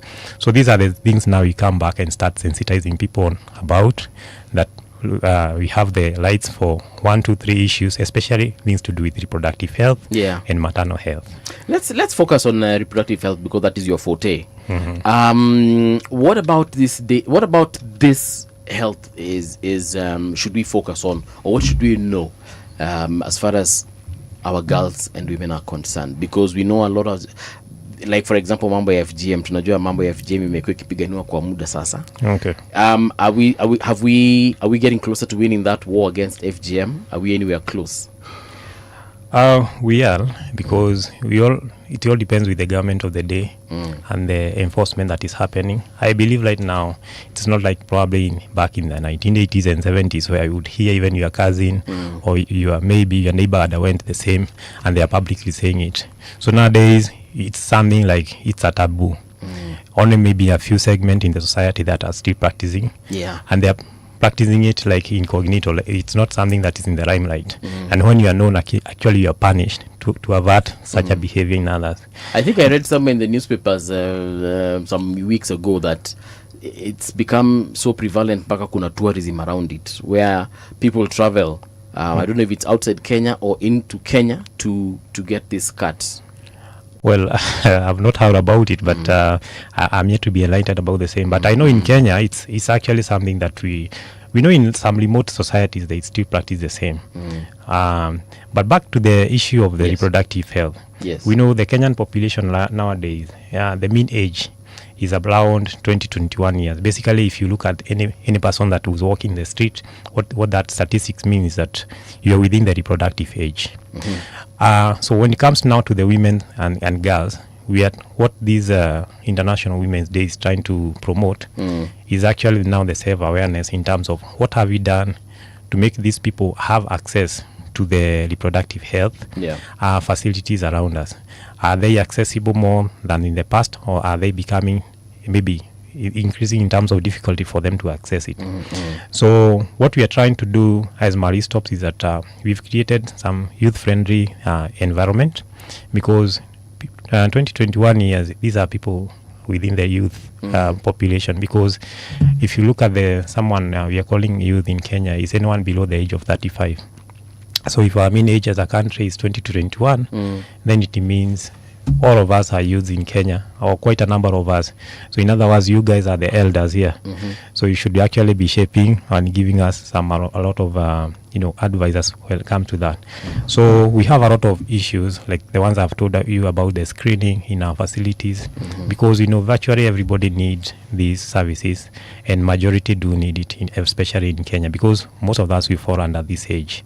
When it comes to the issue of maternal health, we are offering comprehensive services. The issue of comprehensive coming because you don't want to tell a lady to go back and still come back another day for another related service. So we want to put everything together and tell this lady, now we have A to Z. So we have maternal packages, that is in terms of ANC, in terms of delivery, in terms of family planning, in terms of screening for wellness, in terms of screening for reproductive health diseases, that is called STI screening, in terms of all these other aspects of reproductive health. So it is a holistic approach we are trying to approach. And also for the STIs, for instance, you screen for both men and women. Yes. Okay. We have packages for both, and we're also looking at the issue of affordability, because not everybody is at the same level. So sometimes we tell you there's a basic and there's a comprehensive package. So, but for the basic for everybody, there are those common diseases that you find among the ladies, or they are very prevalent in our population. We have gonorrhea, chlamydia, we have syphilis, all these issues are very common. There's a time I spoke with an official from Murray Stops a couple of years ago, and you were also doing cervical cancer screening. Correct. That is still ongoing? Yeah, that is still ongoing. I forgot to say, because I thought it's very basic. Okay. Yeah, most of our packages actually contain all that. So cervical cancer screening, we are still doing it. And nowadays we are actually going to the first line as HPV screening. Traditionally people have known to do pap smear as the first line. Right. But right now we are going in them further and doing HPV. HPV is, you are checking whether you have the virus in the first place. Okay, this is the human papilloma virus. Correct, sorry. Yeah, Right. human papilloma virus. Okay. Human papilloma virus. So we are checking, do you have it in the first place? Yes. Because if you have it then you are already at risk. And then you advise you on measures that you can be able to take. Especially right now, even we have the vaccines, they are there. And we call them the HPV vaccine. So when people hear about HPV vaccine, like yourself, what do you think about it? It is a vaccine. For what? Human papilloma virus. Yeah. Yes. So, but people, tend to think about it in terms of ladies. But these are... they think it's hii ni ya wanawake waenda wakadungwe sisi wanaume tuko sawa. Yeah. Okay. And guess who came up with that narrative? That hii ni wanawake. Wanaume. Ndio hiyo. Si ndio hiyo sasa. Shida ni sisi. Ni sawa. Sasa hii vaccination ya kila mtu. Yes. It is not specifically for the ladies. It's only that when it was introduced in the market in Kenya, it was mainly to curb the issue of cervical cancer. Right. And you see the issue of cervical cancer is the only one, because cancer, like in general, I think before this I heard you guys talking about cancer treatment in Kenyatta and all that. So the issue of cervical cancer, for us to mitigate it, you have to approach it in different prongs. But HPV vaccine is both accessible in our facilities, and it is meant to curb the issue of cervical cancer, head and neck cancers, penile cancers for the men, anal cancer. Wait. Did you say head and neck cancer? Yes. There are some cancers that are caused by HPV that affect the head and the neck. Okay. And also the anal area. Yes. And also the penis, the penile. Yes. And now for the ladies, cervical region. So that's why I say it's not only focusing for the ladies. Yes. Yeah, so everybody should be able to get because it is able to prevent you from getting all these form of cancers, or reducing the prevalence or the risk for you to get these cancers. If I remember well, this medicine or this vaccine is for children under the age of a certain age. And maybe ladies of a certain risk factor. Maybe you can clarify. The reason why the government goes granular in terms of saying we are going to do 1, 2, 3, it's just because of the funding issue. It has nothing to do with it's a research paper that we do only to these ones. And that's why you say even if you are ready when you come at the age of 30, even if probably you've been screened and you've been able to be associated maybe with one strain of the virus, it doesn't mean that you cannot get the vaccination. Why? Because there are other strains that can actually cause you to get the disease. So this vaccine actually is a wide spectrum vaccine. Yeah, they go with spectrum, and the cost actually dictates that. For example, there are some which are bivalent, meaning that they are only able to take care of 2 maybe viruses. There are some which are quadvalent. There are some which are nanovalent, meaning they can go up to 9. So normally when the manufacturer is trying to make some of these vaccines, they try to check which is the most prevalent vaccine in your country, or maybe to the targeted population. For the strain that is mostly found in your area. Yes. And so if you can be able to afford it as a person, you go for the best, which has got higher valency. Okay. Yeah, so you'll find what the government is doing could be a bivalent, but when you come maybe to Maristop, you're giving a quadvalent. When you go to another facility, they're giving an nanovalent, something like that. But even if you get one shot or even one valency or whatever the valency, it is better than nothing. Yes. Now, you've mentioned cost there. Last I checked, I thought that vaccine is free. Yeah, it's free for the population that you had alluded to.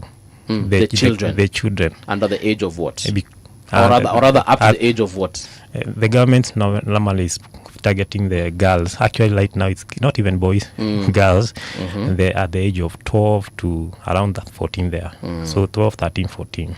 Those are the targeted population by the vaccination program. Why is that particular age bracket targeted? They are doing it before the sexual debut. So they're assuming that they will not have had sex at 9.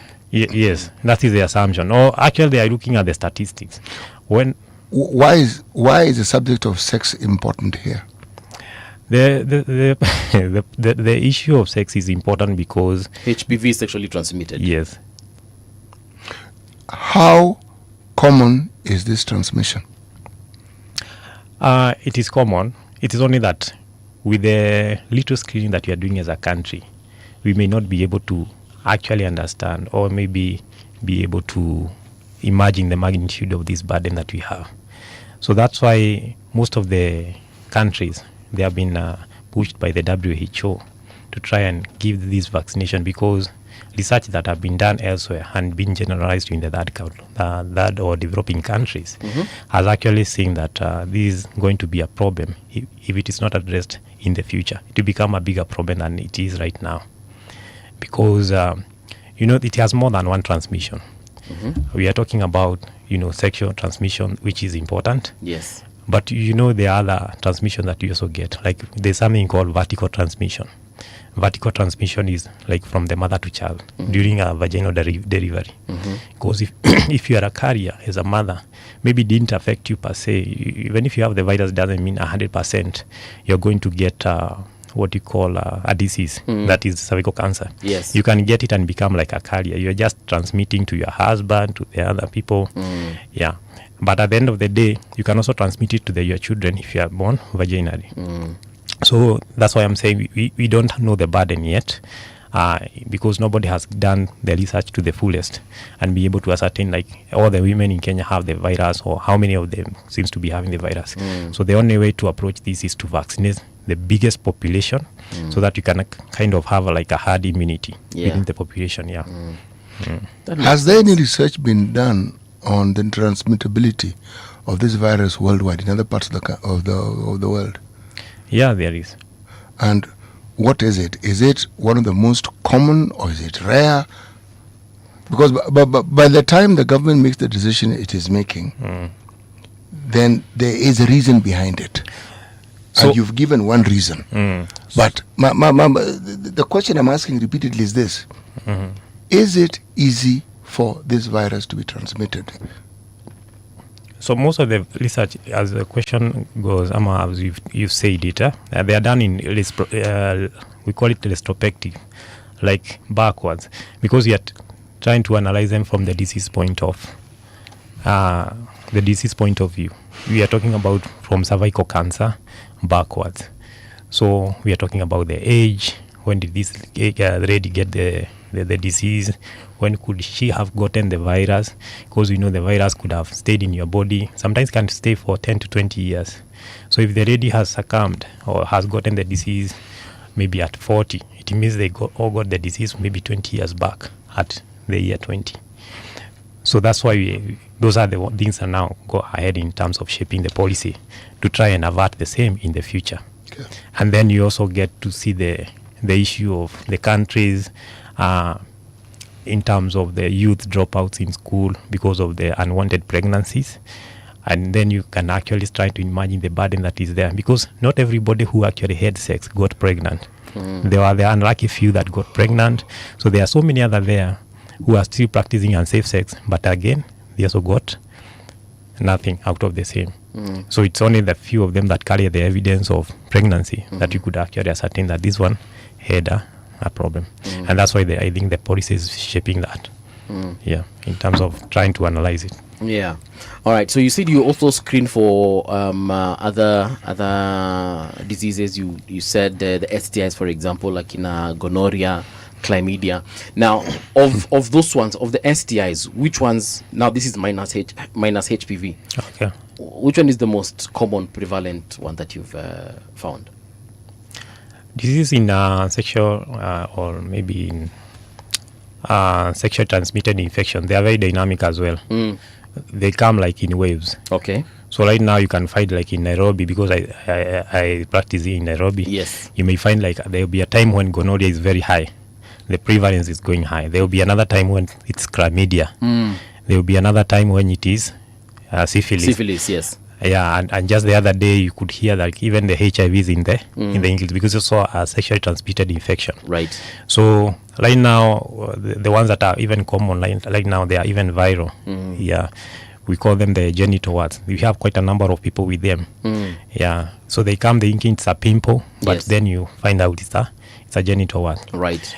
Yeah, which are also caused by another strain of HPV. Yes. Yeah. So those conditions, you can't say this is the highest in terms of transmittability, and this one is the lowest. Just that the people interact in their sexual or their sexual patterns. That's how the disease are also transmitted. So if the most prevalent condition that with the most active population is gonorrhea, for example, that one in a few maybe months or days will become the most prevalent. So what you're saying is, what I understand is that what is prevalent in Nairobi might not be same in a place like, let's say, Turkana. Correct. Yeah. And Machakos. Machakos and Nairobi ziko pamoja, you could find that in this particular area they are suffering from gonorrhea in one season. Yeah. you know, Paul, make it sound that when it rains, there's more gonorrhea. Yeah. So, ni kama hii season ni ya mvua, but you get what I mean, yeah, right? I get what I get. Okay. So yeah, so like we are saying, in as much as you're actually getting the analogy, yeah, there are those conditions that generally they remain high within the population. Like gonorrhea, for example, is very prevalent. Yeah, there are some conditions that come not exactly because of transmission, but sometimes maybe they are not properly treated. Sometimes maybe the dosage was not the right one. Sometimes people did not finish the medication. So there's that drug resistance. Yeah, not resistance per se, but people did not finish the dose. Yeah. They felt better and they left the drug. Sometimes it's just lack of using protection. Yes. Yeah. So there are several aspects because of all these issues. Yeah. Let's get to the protection part, because Kenya tunapatanga a lot of free stuff. By free stuff I mean free condoms. We get them, I think, from China, I think some from the EU. Has this ID? They are not free per se. It is only that someone else has taken care of the cost on your behalf. Oh yeah, what I meant is the citizens are getting them for free. Yeah, but they are getting them for free. It's only that maybe they are not using correctly. But there is a correct form of using a condom. Yeah, you don't just wake up one morning and you fit it in. For example, do you know there is the inside part of the condom and the outside? So if you do it in the reverse, it's not giving you the proper protection. For example, there is also the proper way of opening that condom. Yeah. So if you open it with your teeth, just because you can't see it properly, or it is frustrating, you end up tearing it. Yeah. So there are various things. There's also the way you are supposed to hold the tip when you're inserting it. So if you don't, and then it has air, and air occupies space, and then you are ejaculating, and then it ends up bursting, and then you're thinking like you are a pro. That's why yours was bursting. Because because funza city leo you are the word norma. Anyway,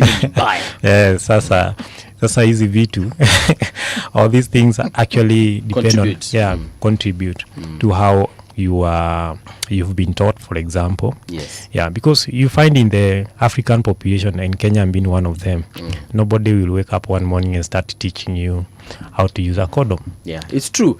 But the reason I asked that question... No, because of HIV, people were being trained how to use a condom. How successful it was a completely different subject matter, but people were trained. And the process of training was either hilarious or disastrous before people understood what was happening. But when you're talking about prevalence, there's the question of data that has been derived from research, which then leads to the question of which parts of this country of Kenya is most researched on with regards to STIs. Yes. Which area of Kenya? Areas, it's not area, because the research findings arise from research. And the research arises from research that has been conducted. Yes. Now, most of the research that we have in STIs in this country are conducted in big cities, urban areas. Or, when with reference to HIV, it's in areas where HIV was prevalent. So, we cannot say that we actually have a very clear idea of the prevalence of STIs in all the parts of the country, and most of this country is rural. Can we? Yeah, actually, research normally are done where the population is prevalent, like where the population is, and where the problem is. Yes. Because you cannot have a problem at the urban setup because most of the STI problem actually is prevalent, or it is mostly affecting the people within the urban cities, like you're saying. I'm arguing that most research is conducted in those urban places. That's why they have those results. If sufficient research had been conducted in the rural areas, I'm not certain what it is that we would find. Because STIs don't just... Where the large populations, yes, you get the numbers, okay? And people migrate to large urban areas. Point. I am simply saying that our findings tend to focus on what we have discovered from research which has been conducted in our cities, which are the most densely populated. Yes. Okay. There is a question I had in regards to that whole issue of the prevalence of these particular diseases and, of course, the supply of the contraceptives. Yes, among the free ones. Yeah. Now, you said that someone has got to pay for them. This sometime, I think it was last year or the year before that, I'm not sure. We had a shortage of condoms. I don't know if you remember that particular time. Yeah. Does it mean that when we have such kinds of issues or stories, then these diseases increase? That is true. It is bound to increase. But again, also, when the messages are passed like there is scarcity in this commodity, people also stop to think, like, what should I do? Yeah. In terms of my own controls and all that. Protecting yourself. Protecting yourself. Yeah. And that's why sexual and reproduction education is very key, because it's not only the condom and not only the protection in terms of using the medicine and all that can help you protect about the same. Yeah. Because even your own behaviors as a person and your own sexual habit can actually shape whether you're going to get that disease or not. So actually when it comes to STI screening and STI treatment, we talk about the 4 C's. Yeah. And there's one of the C's is the condom. The other one is about the treatment and follow up with the partner or the couple. Yeah, among others. And the other ones is about now how to take care. We call it there's also the aspect of education. Yeah, so even if you treated someone and you didn't tell him or her how they got the disease, or the most likely ways they got that disease, it is likely to recur. And if you didn't tell them how to finish the medication, the dose, and again, it is actually to develop some resistance, and probably that dose will not work on any other person. And if someone is transmitting the resistant one, it becomes resistant for the whole population. Yeah. So there's a whole issue about in terms of the disease and how to take care of the disease. So when you come to our centers, what we try and take a lot of history in terms of how can we best approach your condition. Because like you have seen, most of the conditions may be similar, but in terms of the management, they may be very different. Because you could be getting your disease or STI because of maybe you have various partners. Yeah. Someone else could be having one partner who is also very unfaithful. Yeah, who is very unfaithful, and so on. So the challenges and the dynamics are different here, and so the approach need to be different and custom. Yeah. Yeah. Growing up, I used to hear rather that Mary Stopes was known for abortions. Tell us about your maternal health program. Okay. Yeah, I know you mentioned antenatal, you mentioned something to do with deliveries, but give us a more detailed account. Okay, so let me start by saying that we do offer comprehensive maternal and child health. In terms of the deliveries, we have one of our branches which is very vibrant here in town, which is called Maristopis Lee. They are offering maternal services, that is delivery. When you talk about maternal, most of the time what we are referring to is delivery, that is the antenatal, and also postnatal, that is post-delivery. So we have a very robust way, and I told you we even have packages for the same, and we don't segregate in terms of ages, in terms of religion and all that, and that's why we are situated even in a Muslim-dominated community. So in terms of abortion, I know it's a bad word in Kenya, but it's actually a medical word. So abortion is termination of pregnancy before term. Yes. Term is the 9 months that you know about. Right. And it has got very many definitions. There is one we called habitual. There's another one called septic. There's another one called... They have different names. But the the word that heads or it heads with the word abortion. So people tend to stick with the word abortion and think it is like the weeding way of terminating a pregnancy.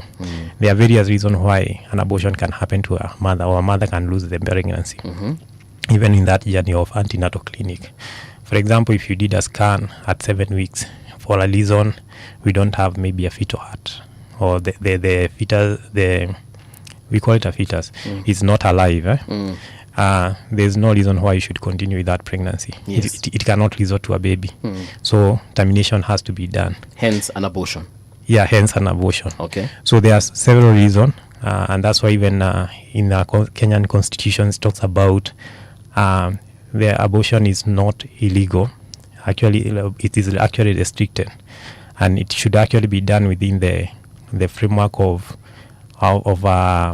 someone who is a health expert or a trained reproductive health practitioner who is either a nurse, an RCO, or a medical officer. So it is actually left for them for interpretation, for them to determine why this pregnancy should continue, this one should not, and all of that, because of medical reasons, right? Which are so many, like I've already tried to illustrate here. Yes. So, for example, if because there are some instances that can also, lead a patient to ask for an abortion. Let's say this person was raped. This lady, this girl was raped.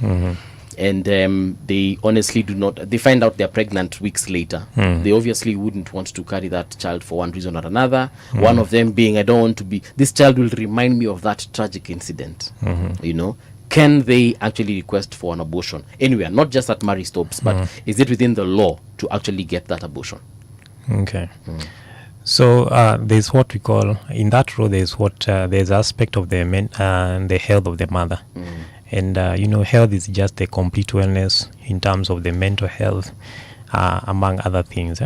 So, it can actually fall under mental health if this issue is making the mother to almost go berserk every time they think about it. So there's only one way out. And again, it has got other limits in terms of other rules that actually come into check it out. But rape is one of the item, or it's one of the reason why an abortion can be done. An underage child, can the family of that child, the parents of this child, request for an abortion? Because this is a 13-year-old, she's pregnant, she was impregnated by God knows who, maybe even a fellow classmate. They do not want to have this child carried to term. Is that within the law? It could be, but there's also other laws, which are also managing such a scenario. You see, these having sex with a minor is also a crime. Let's say two minors, a 14-year-old and a 14-year-old girl. Yeah, that does not make the situation even better. Actually, it is actually a crime for both of them, and they actually should be taken to a court of law. I'm not an expert in that area. Allow me to wade in. Yes, please. You see, I'm not an expert either, but the discussions around pro and pro-life, pro-choice, this is something that has raged and occupied the airwaves in the media for the longest time. Roe versus Wade, etc., etc., etc., etc. There are those who want to talk about the rights of the fetus, okay? The right of life, that's what they're talking about. And then there are those who say, but the woman has the autonomy for her body and she can make a choice. See, this is how the pro-choice discussions. Once the morality issue is brought in, then there are those who say the legality issues now become complex. Actually, they do not become complex, in my opinion. Yes. This is the beauty of being a layman. I can say anything and justify it the way I like. Yes. When you are talking about life and you argue from a moral perspective, you are arguing that you cannot make a decision on someone else's life. Then comes the discussion of at what point do you determine that a fetus is actually a life that a decision can be made about, okay? There are those who say at inception. There are those who then give varying degrees. Then there are those who say, even when that happens, does a woman not have a right to decide what it is that happens to her body, okay? Now the argument of the health of the child or the well-being of the child versus the well-being of the mother then come into place. Now, to make clarity of all these discussions, laws are then brought into being. And we've had those discussions in this country as well. And there have been laws that raised a lot of dust and a lot of discussion. The discussions are good because you open your mind to actually understanding. Yeah. In all honesty, if you're talking about the rights that a person has, we're talking about World Women's Day. What are these rights? And what are the limits of these rights? And then again, the limits of life, the life of a child not yet born, but that process has been initiated. What are the rights? And is there limits to these rights? The truth of the matter is that these discussions, as you have them, there really isn't any light that is definitive and say, this is where we stop. Very many things have to be considered with regards to that particular situation, that particular individual at that particular point in time, what brought about that conception, and what it is that that person is living with at that particular time.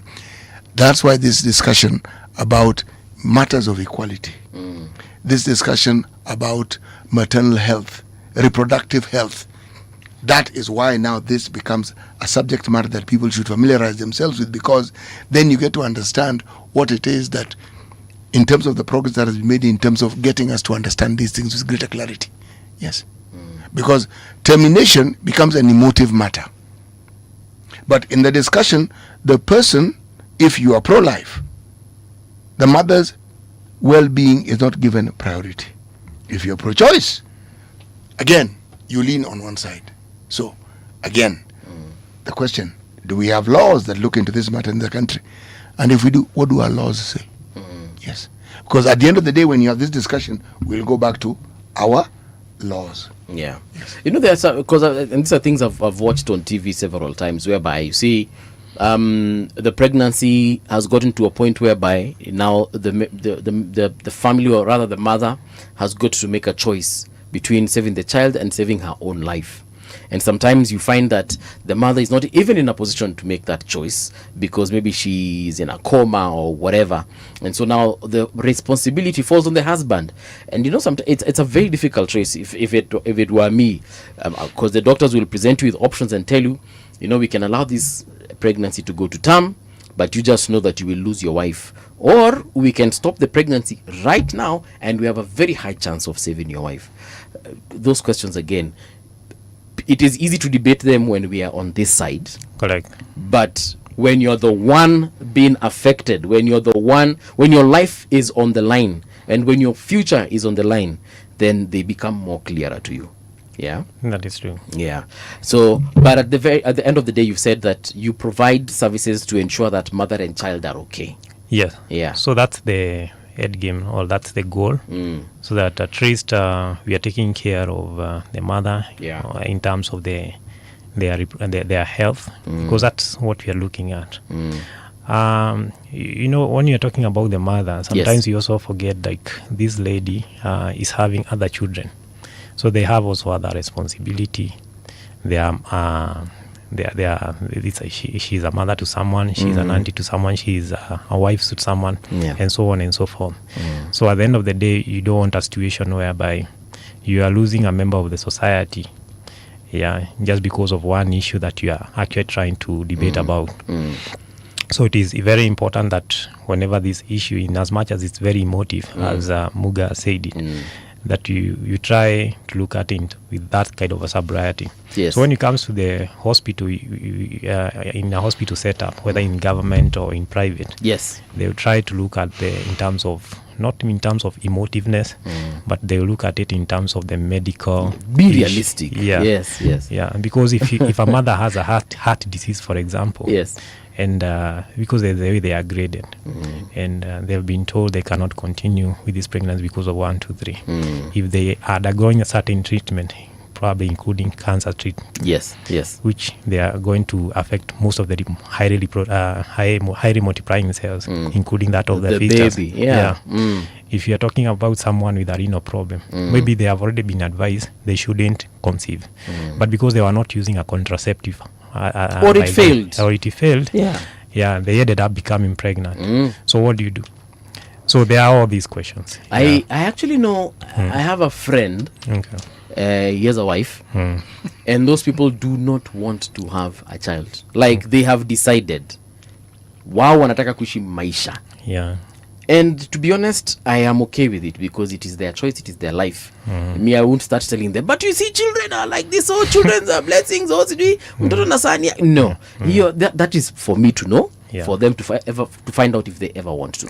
But now, in a situation whereby they find themselves pregnant because maybe the contraception that they were using failed, what options do they have? Should they now subject themselves to a life of stress, taking care of someone until that person is an adult, and I'm looking at it from that perspective. Do they subject themselves to a life they honestly hadn't envisioned?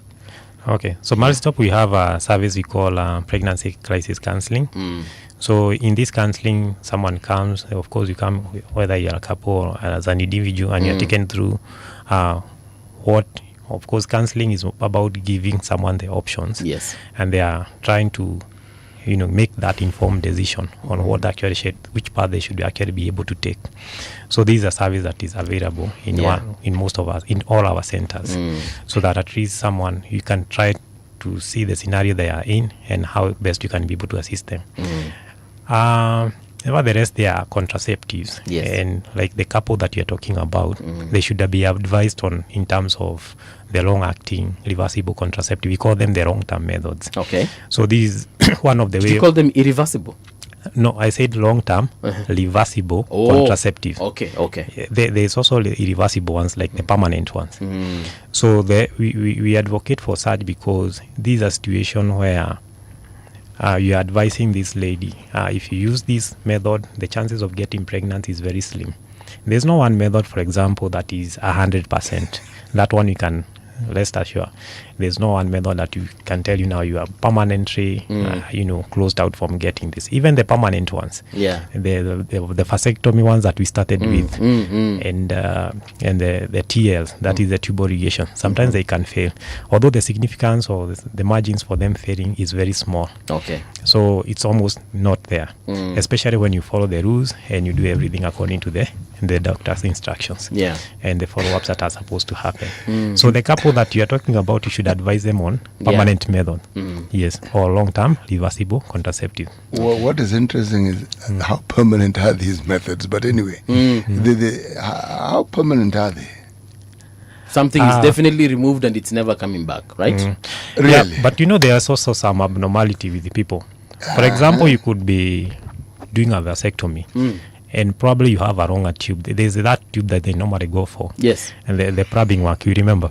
So it's called the vas deferens. Yes. So if probably it's looping all over the scrotum, and probably you thought you have accessed the two tubes, only that you just accessed one twice. You see, you go with a lot of certainty that everything is done. Very active. Yeah, but that's why we also that's the electricity part, yes. Or is it the plumbing? No, that's still plumbing. And that's why we go for now the other instruction, whether you are adhering to the instruction, because after 3 months, we normally tell this person to come back to do something called now the seminalysis. Remember we talked about seminalysis? Yes, to see if there's any sperm in the semen. Yes, and to be able to ascertain whether it is something that can lead to a significant results. Okay. Yeah. So if the sperm count is 0, we call it azoospermia, and that is the intended, or that's the intended result. But if it is a few, then we also concerned what is happening, and so on and so forth. Yeah. According to in our laws, abortion is actually illegal. Illegal. Yes, banned. In 2022, there was a High Court ruling in Malindi. This is a very interesting one indeed. It's called Park and Saleh Mohammed versus the Attorney General, right? And what they ruled was that this is, according to the 2020 Constitution, abortion is a fundamental right. The AG appealed, and the appeal comes before the Court of Appeal this month, March 27th, 2026. So that in itself threw the spanner in the works, because for the longest time it was illegal. Meaning there was not very much debate, except where life was threatened and so forth. So we have joined this legal debate that other countries have had regarding abortion and where it is our laws stand.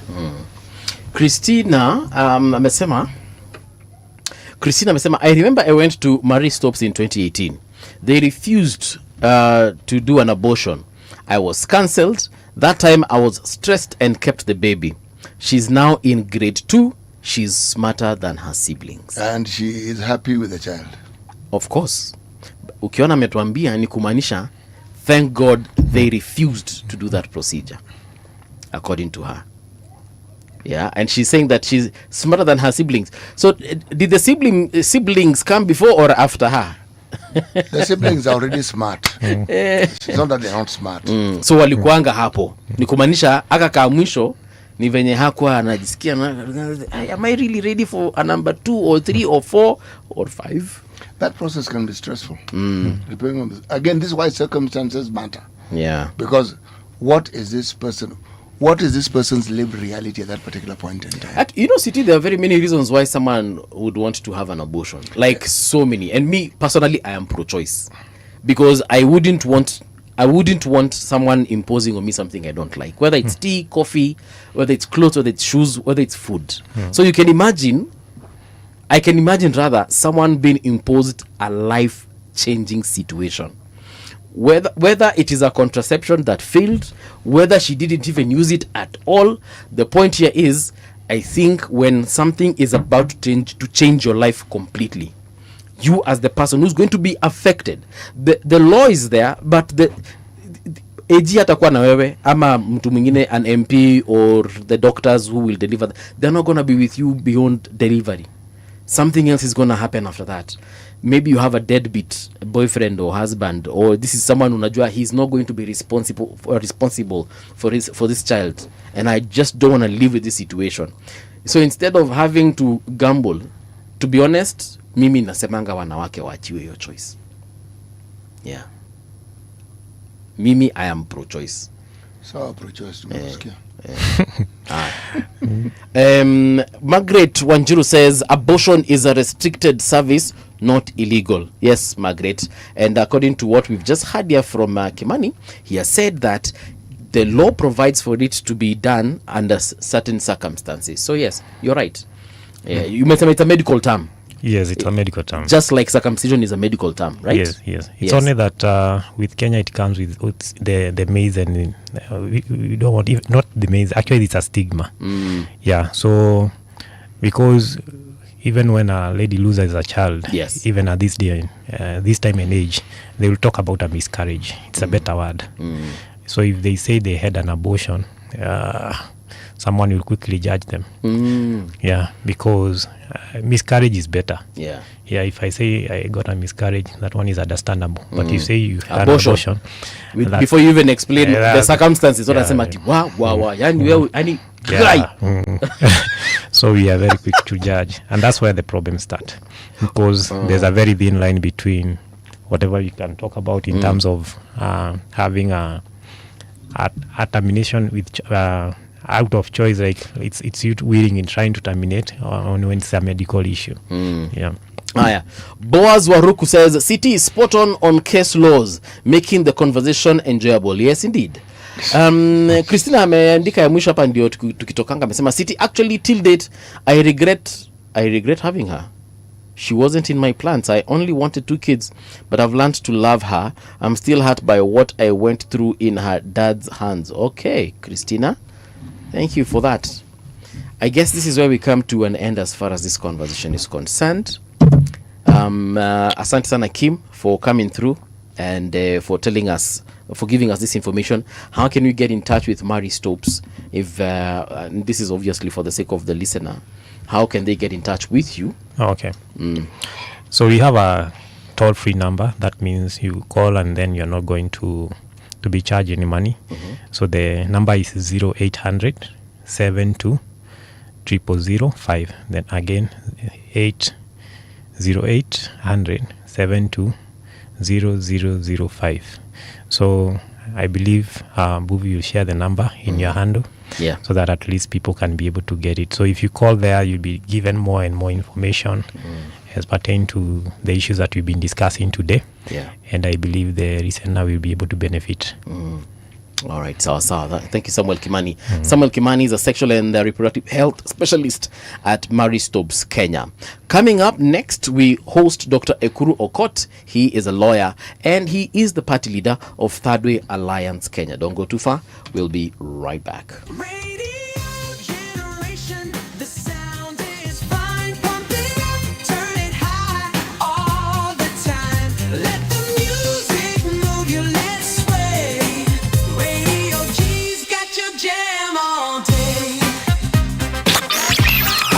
Radio Generation, the home of urban soul. Sports on Radio Generation. Good morning, I'm Samuel Otieno. Ferrari's Charles Leclerc and Lewis Hamilton struck the first blow of the new Formula One era with first and second fastest times in opening practice at the Australian Grand Prix. Leclerc replaced Hamilton in top spot with a late lap that moved him 0.469 seconds clear of the 7-time champion. Until then, less than 0.1 seconds had separated Hamilton, Leclerc and Red Bull's Max Verstappen. The Boxing Federation of Kenya will send 4 young boxers to compete at the World Boxing Under-19 Futures Cup in Bangkok, Thailand from March 8th to 15th. The tournament will act as a qualifier for the Summer Youth Olympic Games Dakar 2026, which are set to take place in the Senegalese capital later this year. Speaking at the team's training camp at Madare Police Depot in Nairobi, national head coach Benjamin Musa said the team had limited time to prepare, noting the competition is tough and only winners will qualify for the Youth Olympics. And that's your sports update on Radio Generation. Good morning, I'm Samuel Otieno. Sports on Radio Generation.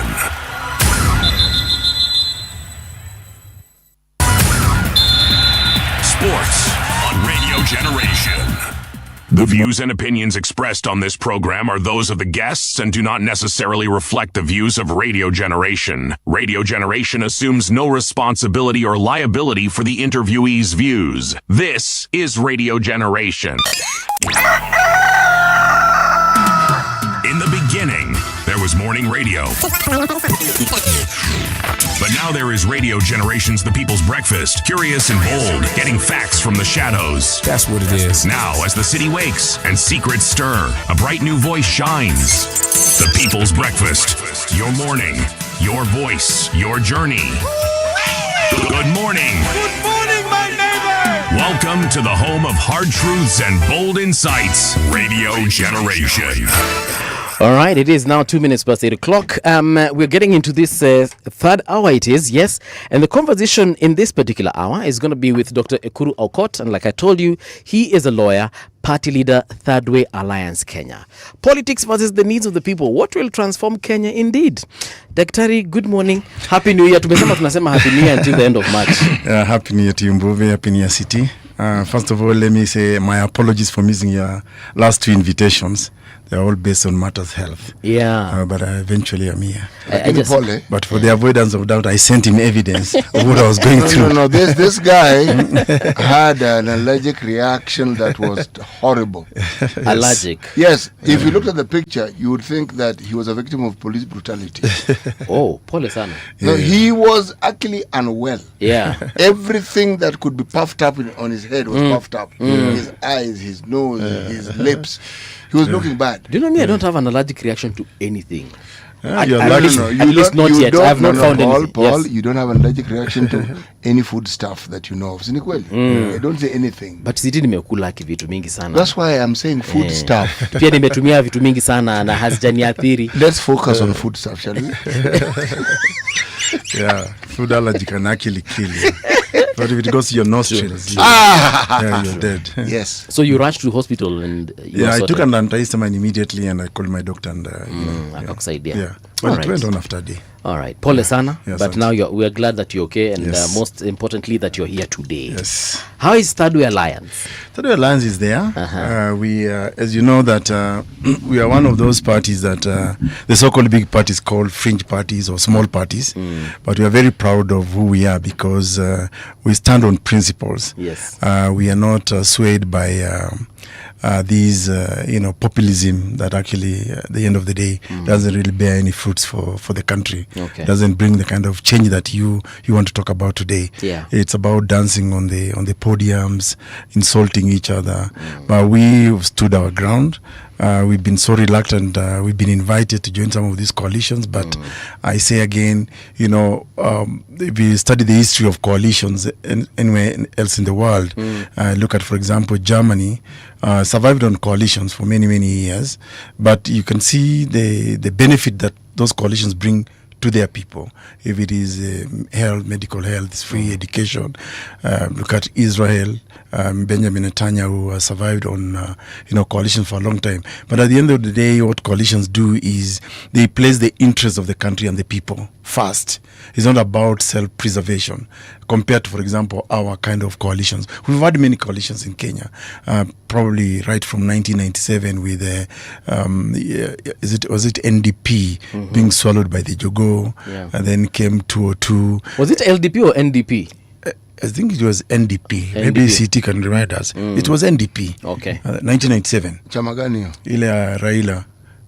Yes, it was Ilikuanga N ama L? No, it was NDP. No. L. LDP came much later. Yes. Okay. Yeah, so if you look at those coalitions, it's about, and so the genius of Kenya's coalitions is that you've got a failing government, promising heaven and earth, but delivers hell on Kenyans. So because there's somebody out there who is making them unstable, like for example, in the name, for example, the late Raila Amolo Odinga. Yes. So what the genius of Kenya's politics is that they will bring in the noisemaker out there into government, and then they'll concoct a false narrative that Kenya is on the brink of collapse. Kenya is we want peace, we want sustainability, and Kenyans at war. But the ordinary Kenyan is not at war with each other. Actually, the war that Kenyans are waging right now is against a failing government. A government that promises things that they cannot deliver. But Daktari, how is it that a few people can convince millions of people of a reality that doesn't exist? For example, when you say they can come and convince us that we are at war, or a certain community is against this other community. How is it possible that a few individuals, whether they are MPs, senators, governors, can convince multitudes, millions of people that this is the situation? So there are two ways I can explain that. Number one, you have to look at the nature of our politics. Historically, our politics is so tribal, is so regional, and because of that ethnicity factor in our politics, so that even when a leader is a thief, you'll see the community behind him saying that you are lynching one of our own. So there is a degree of mediocrity among us as Kenyans that we do not learn. That once one of our own is there, symbolically it represents us as a people. It's a false narrative, and it's all embedded on this ethnicity, affiliation. So that's one of the major problems that we have. But secondly, also, the politics in Kenya has created a state of desperation over many decades. I don't know that you remember the story, the history of the house Negro and the field Negro. Yes, I do. So you have the house Negro thinking that he's better off than the field Negro. Yeah. But they all share one denominator. They are all slaves. Right. Yeah. So the house Negro eats the crumbs from the master. So the field Negro toils. So what the Kenyan politics has done is has created a state of desperation, of despair, so that Kenyans have become so desperate. Whoever comes and gives even, for example, 50 bob. I followed the by-election in Mbeere North. Yes. You saw how a whole governor had the audacity to go to a supermarket, buy sweets, and actually distribute it to adults. So I think for me, it is also about the Kenyan psyche. Why is it that Kenyans, and yet we pride ourselves as one of the most educated countries in sub-Saharan Africa, comparatively. And I think if you look at the studies show that perhaps I think Zimbabwe has beaten us in terms of per capita, in terms of education. So there's something fundamentally wrong with the Kenyan society that believing in lies. But I am not a pessimist. I'm an optimist because if I look at the events that unfolded from 2024 with the Gen Z movement opposing the finance bill and even 2025, there is a change in our country, that there is a generation of Kenyans now that are coming up to say, yes, you have put us in this state of despair for a longer period of time. We are tired. We no longer care. You can kill us if you care, if you want, but we are not going to relent. So there is hope in a newer generation of Kenyans. Thirdly, I will say that Kenyans, I think, are people who are reluctant to learn from their circumstances. And let me explain this using President William Ruto's presidency. Okay. You see, I have said it many times, and people have kind of criticized me, that I believe that William Ruto's presidency is a blessing in disguise for the country. How so? Yeah. You see, for the longest time, we've been treated to certain dynasties, certain families, monopolizing leadership in Kenya. Of course, what comes to mind, the Kenyatas, the Odingas, and therefore they become part of the system. Yes. You know, they galvanize, first of all, the regions they come from, the tribes they come from, and of course now they spread that to other parts of the country, and they become very popular. So they became the Moi, bro. And Moi, sorry, and Moi.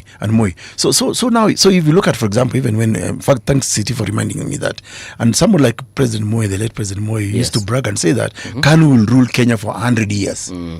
And to some extent, he was right. I'm not sure we are at the 100th year yet. but if you look at the surrogates they created along the way, the William Rutos now, the Mudavadis, the Kalonzos, and all those are surrogates of the system. Please throw in Uhuru while we're at it. Yeah, Uhuru, of course, Uhuru is supposed to be part of the dynasty. He has done his part. He has done his part. Oh, exactly. Him, he's in that group of dynasty. Yes. Now we're talking about the others. The others. But so, he's part of the dynasty. Yes, so we're talking about the surrogates who actually grew under that system that actually, undermined Kenyans, even independence promise of eradicating disease, ignorance, and poverty. So today, the reason I say William Ruto is a blessing in disguise, and I tie it with the idea that Kenyans are not fast learners when it comes to matters politics for change, politics for transformation. Because they ought to say, look at President William Ruto today, right from 1992, YK 1992, up to, William Ruto is the longest elected politician living alive in the history of Kenya. Really? Yes. From 1997, he has never lost an election. Wow. When he ran for Eldoret North. He hasn't. He has not. By the way. The only other person closer to him is Oburu Odinga. Right now. Yes. Oburu Odinga has done since 2004.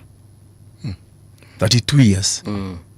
William Ruto. There was a gap there when Oburu Odinga was nominated. He wasn't necessarily elected. Well, but he's still been in parliament. Okay. If we're talking about being in parliament, then you are right. Yes. Okay. So if you look at, for example, President William Ruto is a product, a surrogate of those dynasties and the system. And now people are saying, I think we are back to Kanu era. And you can see the fraternization among these people. They will pretend publicly that they hate each other. And hence you will see, they will throw in words like, there are no permanent enemies in politics, but it's about their self-preservation. While at the meantime, the problems that Kenyans are going through, and I just did a list and I can just mention them. Please do. If you look at, for example, the problems Kenyans are going through, food insecurity, it's a big factor. I don't know about you, Mbuvi and City. Some of us who have expressed interest in leadership, we get requests every day. Can you imagine somebody asking you, my kids have not ate for the last 2 days, please send me 200 bob. You are maybe in a social place. With the 200 bob, you cannot even buy a bottle of water. True. But you can imagine that is money somebody is asking you, pegging it on the fact that kids have not eaten. A parent will call you and tell you, my kid needs to go to school. So like yesterday, I received a lot of messages. Oh, children have to go to school, have to go to college. I just need transport. So I asked this one parent, so if I give you transport, which I'm happy to do, how about the school fees? How will you handle the school fees? Because the kid will go to school, and then after maybe a few weeks, they'll be sent back home. Yes. Then you'll be wondering again, how does the kid get back home? because they don't have transport. Then you'll be worried about again how the kid goes back to school over and above their school fees. A college student called me the other day and told me I've not eaten for 2 days. And this is reality because I've chaired JKR Council for 3 years and interacted with students, college students, university students. Yes. And I know what they are going through. That's how children go through, get into drugs, into prostitution. Yeah. That is the state of, so when we talk about the state of our nation, we must talk about the state of the person, of the Kenyan, what they are going through. So food, I said food. Yes. Education. Can you imagine the pain of a parent just seeing a child sitting at home and not being in school? This is the conversation I had with another parent just the other day. It pains them more to just see they are helpless. They are not able to do it.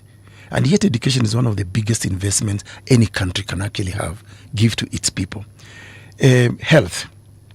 We fundraise for medical bills every day. Every day. So when a political class say that SHA is a success, for some of us who are grounded, we work with people at the grassroots because this is a macro conversation. Yes. But if you go to the micro, really, that's when you begin to see how actually our country is failing. Because if you cannot provide people food security, health matters, education, leave alone even matters development. That's grandiose. Look at the national debt, for example. I was just reading about Talanta, a stadium built with 48 billion Kenya shillings, and somebody was comparing it with, for example, stadiums like Manchester United, Maracana in Brazil, and and others. That kind of amount of money, and by the time we pay, interest comes in, it's going to about 148 billion Kenya shillings. This is not for you and me. We are lucky to have reached the age that we are today. But this is a burden that our children and their children will have to bear without a clear proposal or pathway on how we can fix it. So this is a sad thing. Look at things like theft of public resources. Yeah. President will, at least to Uhuru's, credit, he came out openly and said that we are losing 2 billion every day. That is 700 billion. But Doctor, how is that to his credit? Well, at least he confessed. Because I think he even said, yeah, because I think that CT, other than camouflaging it and hiding it, at least it's important that you've got a leader who owns up and says, this is what's happening. Essentially owns up that he's helpless. Exactly. But that's now where he goes wrong. Because, like President William Ruto said, that he's a consumer of raw intelligence. If you're a consumer of raw intelligence and you know that 2 billion is being stolen every day, and in fact, Ruto also repeated the same thing. Repeated the same thing. It's now 3 billion. 3 billion. So, what are you doing about it?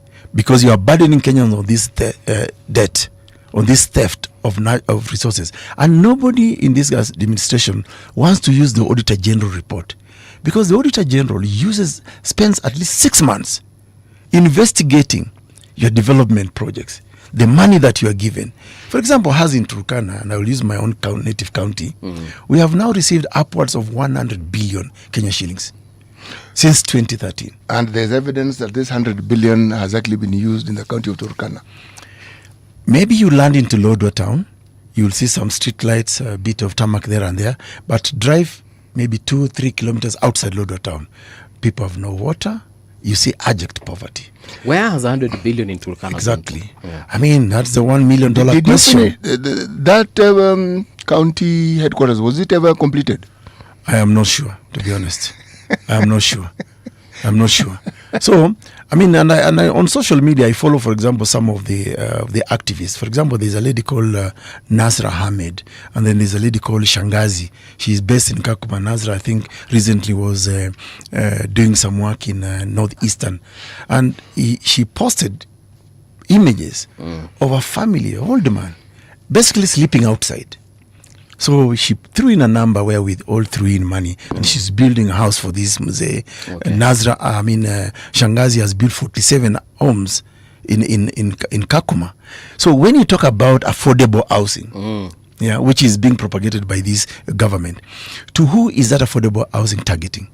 If today you go to Kibra, Madare, Mukuru Kwanjenga, and ask those people, yes, there are these skyscrapers, affordable housing. Can they afford them? The answer is no. It's the biggest scam in the history of Kenya. So that's one of the problems that Kenyans are going through, just housing alone. And even look at this city. You can see water buzzers all over in a city like Nairobi. Actually, we spoke about it yesterday. Yeah. And then, of course, the other problem Kenyans are going through is political conmanship. That they are subjected every day by leaders. Leaders who say, I want to transform your life, I will change your life. Members of parliament are holding on to the Constituency Development Fund. This is a function of the county government. If you look at Schedule 4 of the Constitution, functions of government have been divided into national and county government. There is no function called development at the county level. This should be left to the governors. But see, the CDF kitty is a campaign tool, and you do not actually see the result of it. In fact, the only thing they dangle is bursaries. Actually, yet there is a problem with education. Dr. No. CDF, NGCDF as it's called now, build classrooms. There are things they have done. I support the NGCDF, even when we were told it was illegal. And the reason is because I have seen what it has done. I have actually witnessed, so it's not something that I've read. The point you make are valid, Dr. Ari. The thing that bothers me with the discussion we're having is all these things are happening, and the people who are making it happen are very few. Yeah. The vast majority of us, are we 56 or 58 million? Including 60. children? I think we're 60 now. Yes, okay. Why is it that we seem to be comfortable with all this? CT, I disagree with it to some extent. No, I want you to disagree with me completely, because then it makes for a good discussion. Yes. Disagree with me. So, no, I think you are right to some extent to say that, when you say that there are few people who are actually doing well with their CDF. Very few. They are actually negligible compared to the 291 constituencies and members of parliament.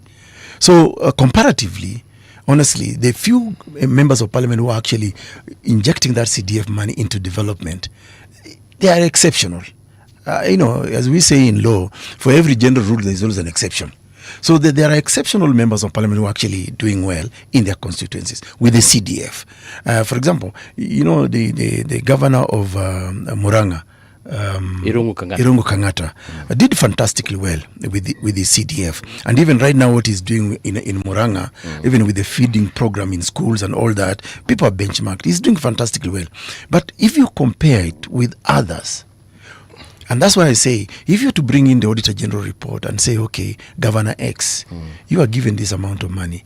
MP X, you're given this amount of money. What have you done with this showcase? For me, the reason why I'm opposed to CDF is because it is making members of parliament lazy. They are going into the arena of the governors who are supposed to be undertaking development at the county level. I would like governors to concentrate on their three cardinal roles of representation, oversight, legislation, and oversight. Okay? So they can call both the governors, the government of the day, ministers, PSS into account. That is missing. You see, the reason, and the High Court of Kenya actually declared CDF unconstitutional. So if I was a member of parliament, then the Court of Appeal did something different. I don't seem to have followed that. They did. No, what they did, I think they suspended the nullification for a period of time to allow completion of the projects that have been started under the CDF. Okay. There was a suspension. But otherwise, generally, if I was a member of parliament today, I will not bother myself with the development issues.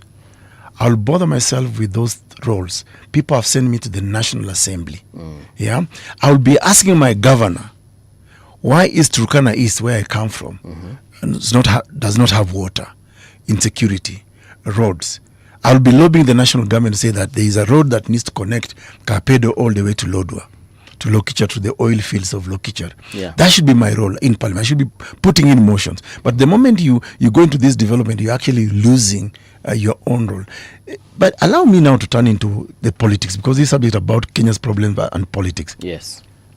If you look at the nature of politics, like I hinted earlier, it is so ethnicized, it's so balkanized, it's so regionalized.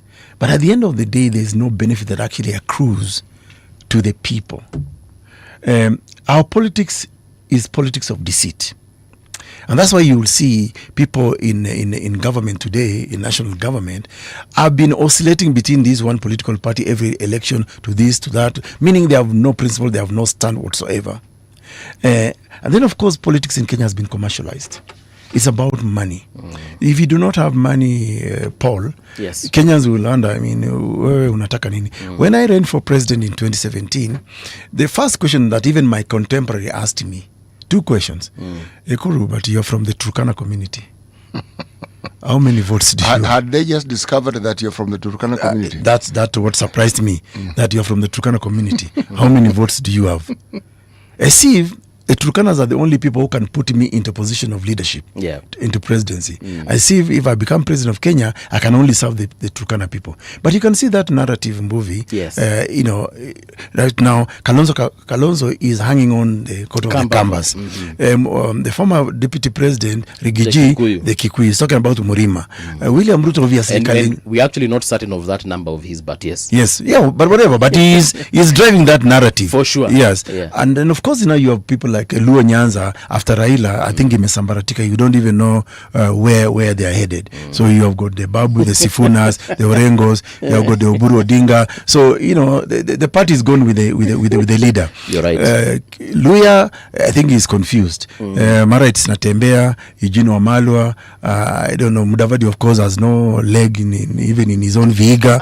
Yeah, because even his MCA is not from his own party. The speaker. Wetangula, I think is here, neither here nor there. Okay. I think Natembea is dealing him a very big blow. So you see, people are regionalized, and you see that narrative for me is dangerous. It's a narrative that never will give us a nation state. Why not? It cannot, because you see a nation state about unity of a people. We are I will say, we are a conglomerate of ethnic identities that found ourselves within a geographical location called Kenya. But we cannot pride ourselves and say that we are Kenya.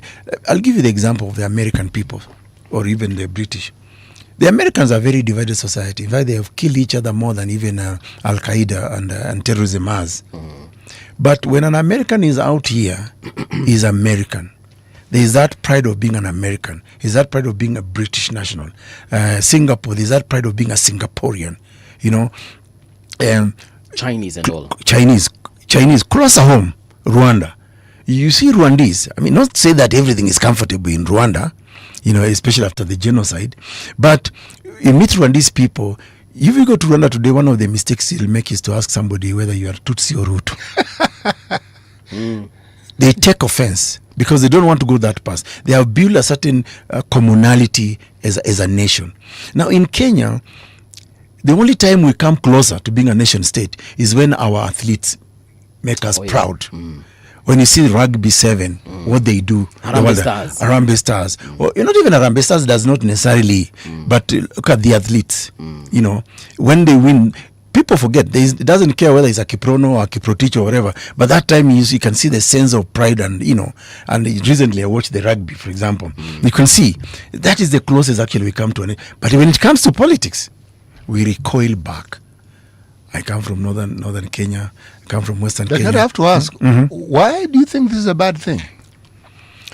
It's a bad thing because it doesn't bring unity to the country. And that's why, for example, even if you look at, for example, the NADCO report, the narrative they have been propagating is that we need unity. You hear the political class himself says that we are going to this government, the handshake is to bring unity to Kenya, Kenya is at war, because they realize underneath that they have actually been dividing the country.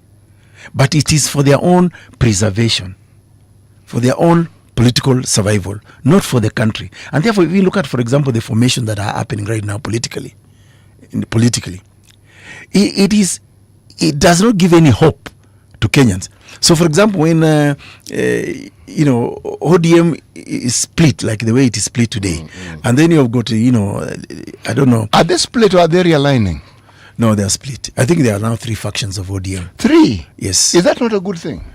Well, but then you ask yourself, what happened before Raila Amolo Odinga died? When I listen to those speeches, by the way, any of them who speaks, they only make sense by referencing the name Raila Amolo Odinga. They themselves, there is absolutely zero messaging that comes from them. As Orengo, for example, does Orengo tell us about himself without referring to Jacob? Sifuna, Kinababu. I like the fact that they have come out as a younger generation to say that now we need to take over the reins of power and leadership in this political party. Let the whole group actually, give us an opportunity. I like that. But what is their messaging? Other than just making reference to the fact that Baba, I wish as leaders they can say, this is my transformational agenda for the country. This is what we want to do as a younger generation.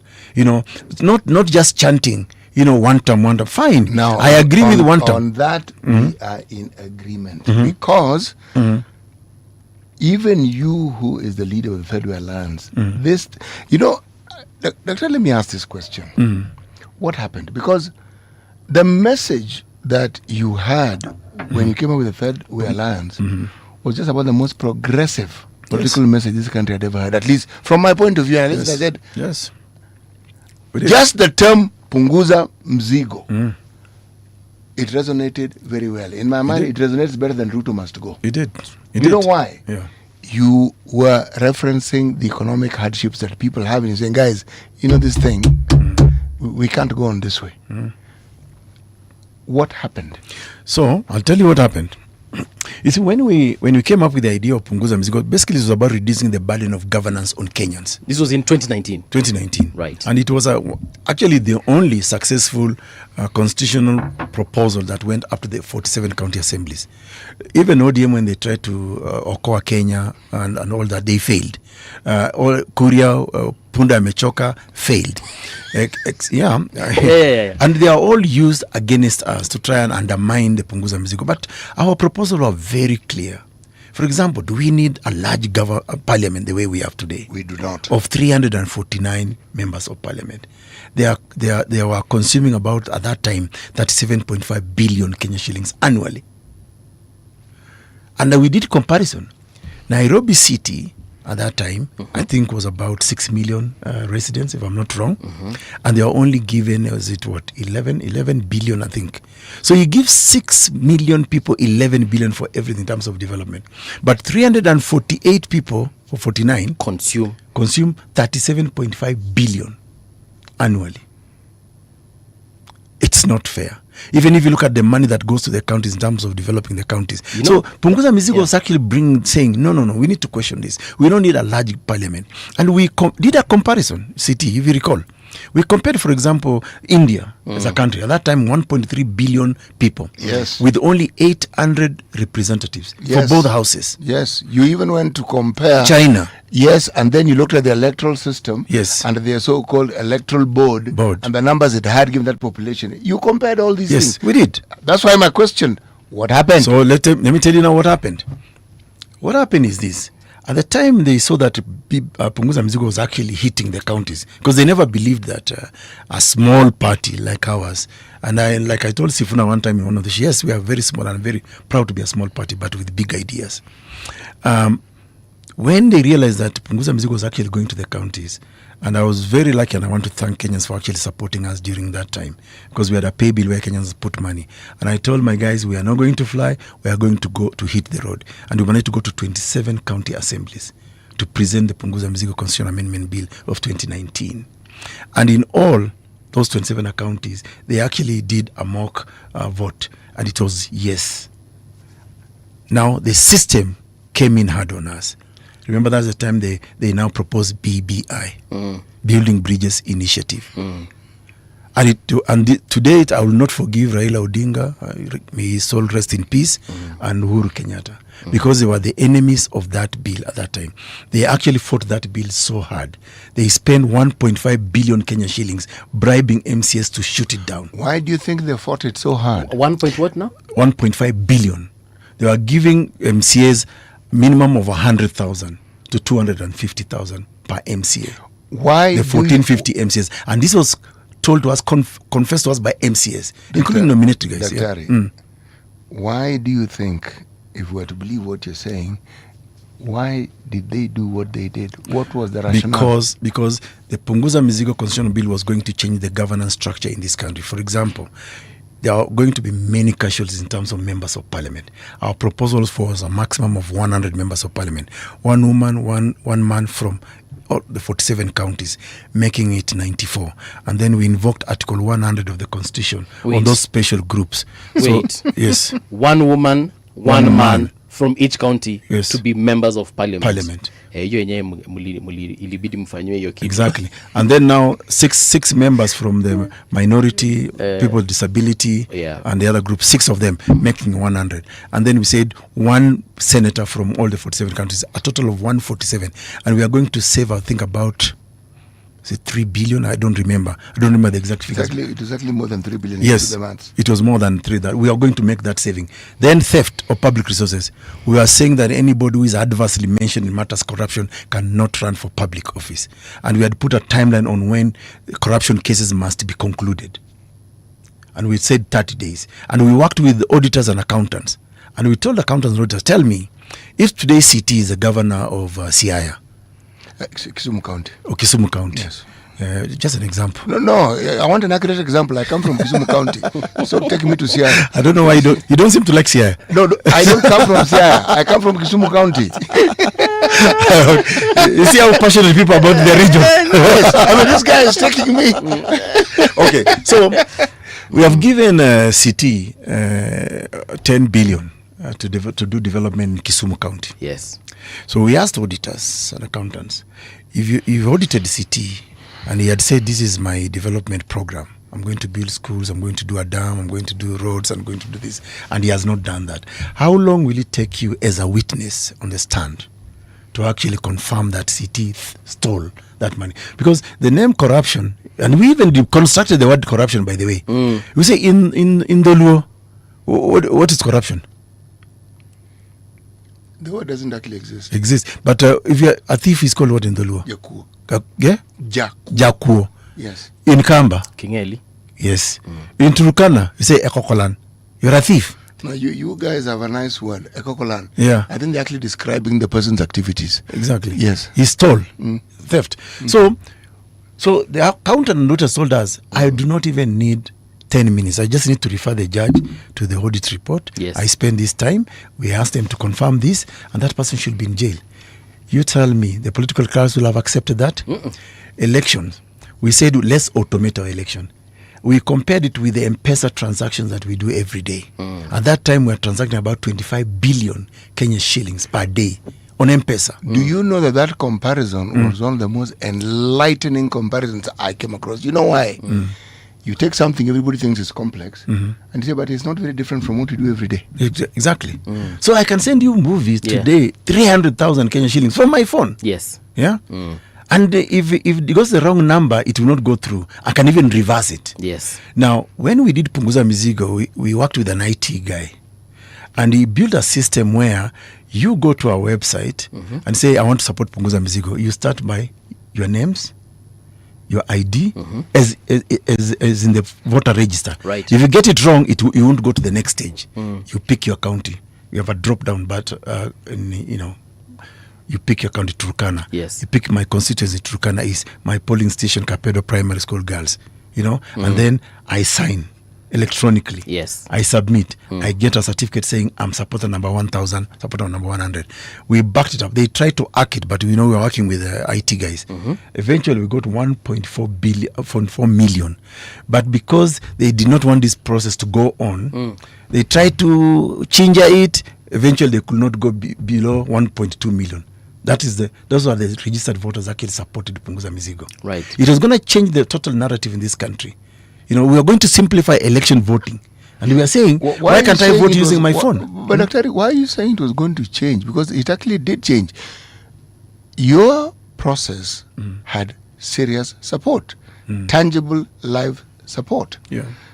If indeed Uhuru and Raila Odinga came up with a project that was to counter yours, that is further confirmation to what you're saying. But they did come with BBI, and it didn't fly. But I got so angry with all of them, and I said, why? I'm going to fight you all the way to the Supreme Court. And indeed, we fought them all the way to the Supreme Court until BBI failed. In fact, if you look at all the prayers before the Supreme Court, 7 out of 9 were from Third Way Alliance Kenya that the Supreme Court actually agreed with. So again, going back to the politics versus the people's problems, because we were addressing the people's problem. For example, we were saying in that Punguza Migo, let's use the word as the primary unit of accelerating development, because then you take services to the people's very doorstep. Today, that was the idea, but yes, yeah. Today, money goes to the county in the hope that it will be redistributed to the wards. It disappears at the governor's office. It just ends there. And Punguza Migo was saying we now need devolution beyond county headquarters. In fact, we were even arguing, do we actually need the 47 counties in Kenya? But we need the 1450 wards. I'll give you an example.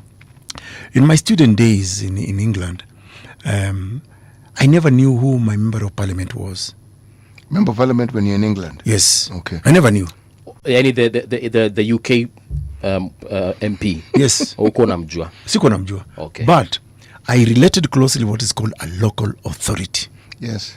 Equivalent of the ward. So the local authority is responsible, for example, is the bus on time, the train, garbage collection. Yeah. Certain basic things, job opportunities. So you go to a labor office, at your local authority, firefighting, So those are the basic things that people are concerned about. Members of parliament will go to the House of Commons, go make noise. And they used to send us a penal notice during election that you must vote.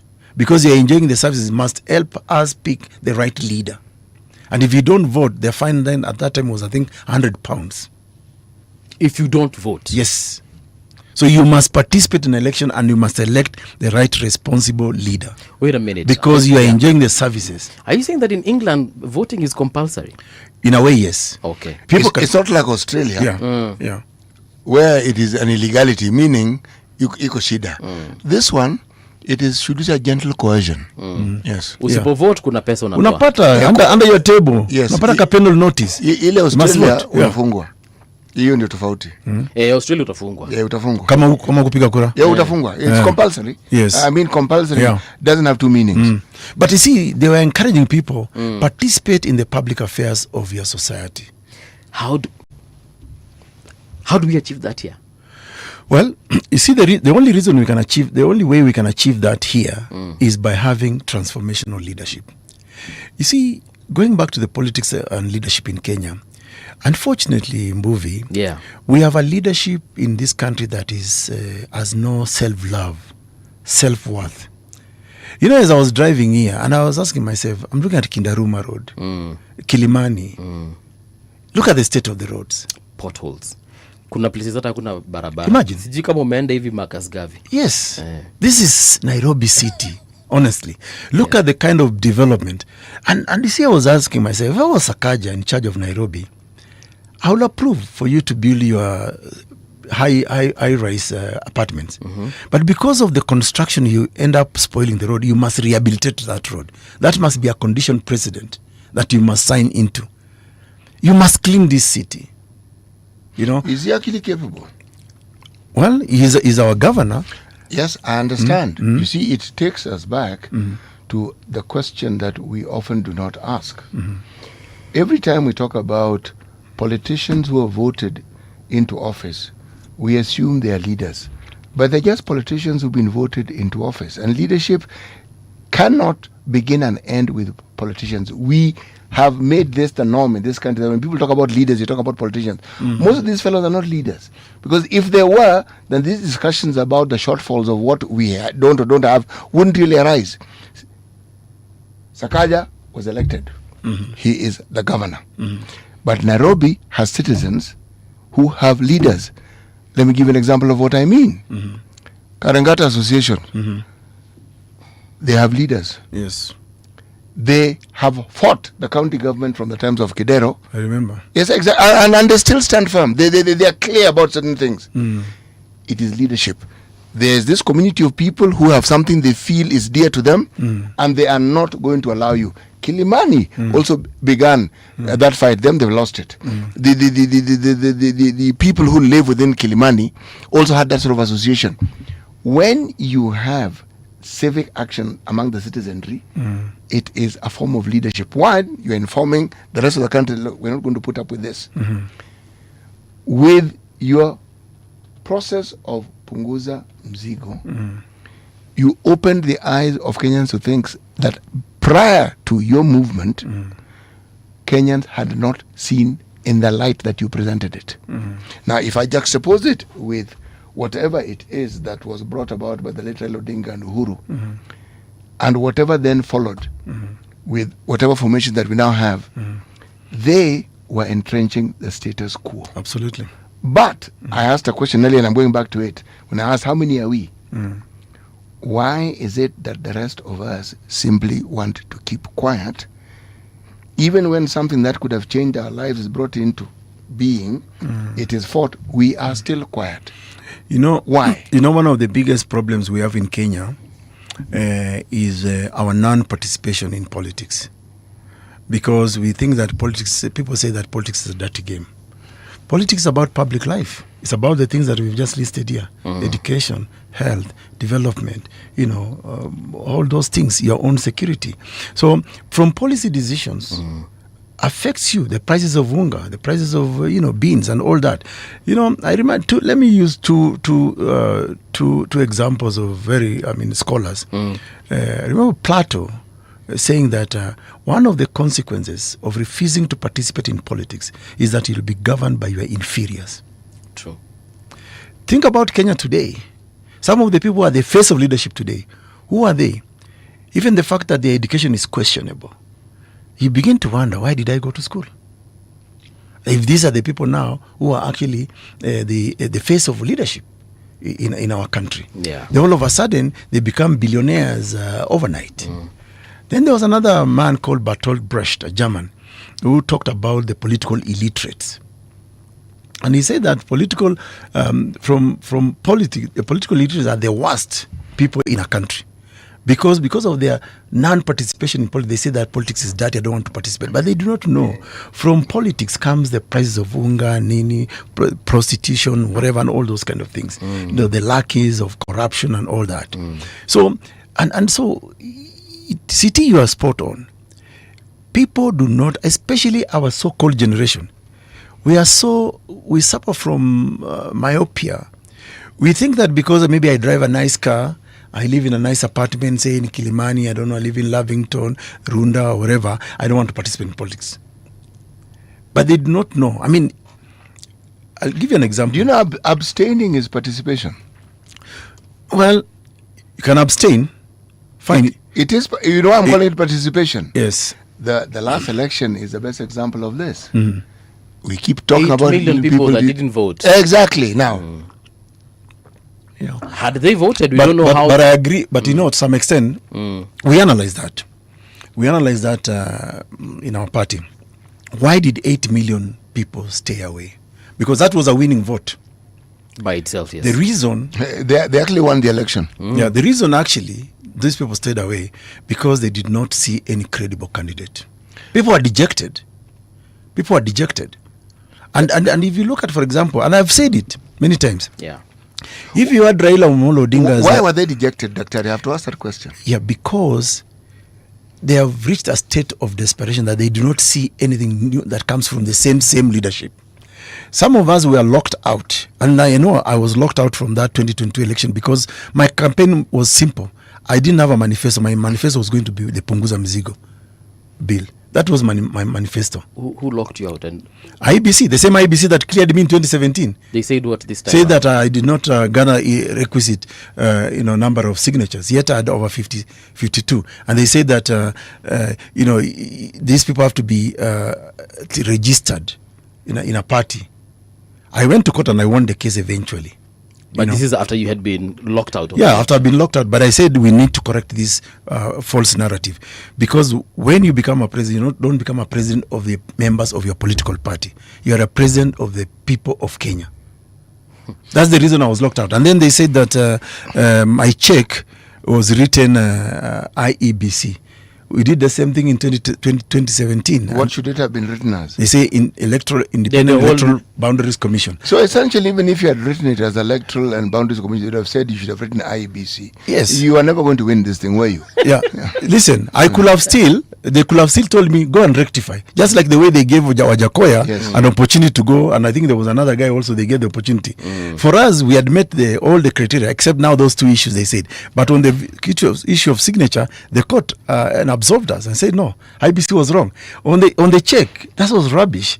I mean, you could have just told me, go and rectify. Bring us a new check. They have that discretion, don't they? Of course they do. Just the same way they have discretion to tell Wajakoya, you've not gathered enough signatures, can you go? And they actually gave him an opportunity because they needed a weak, just a flower girl to fill in the ballot. The ballot. Wajakoya had some nice things to say. Well, you cannot sell Bangi as a manifesto. No, when he was I mean the referencing of vegetables was okay. Me, I went along with that one. Clearly. And even the snake venom, I went along with that one. Where he lost me was the medicinal value of hyena testicles. That one, that's where now I couldn't. No, but CT, I will be honest with you. I mean, you can correct me. I know that in the 2022 election, they did not want anybody else who is an outlier in terms of fresh ideas. And that's part of the reason why I was locked out. I have to ask this question, Dr. Yeah. You enter an arena. You know you are a Kenyan. Yes, you're abroad for a while, but you're here. You know how our politics is. Well, I mean, why didn't you have safeguards? You knew you were going to be challenged. You knew. When you set off on the course, that you look, let me bring you to the present now.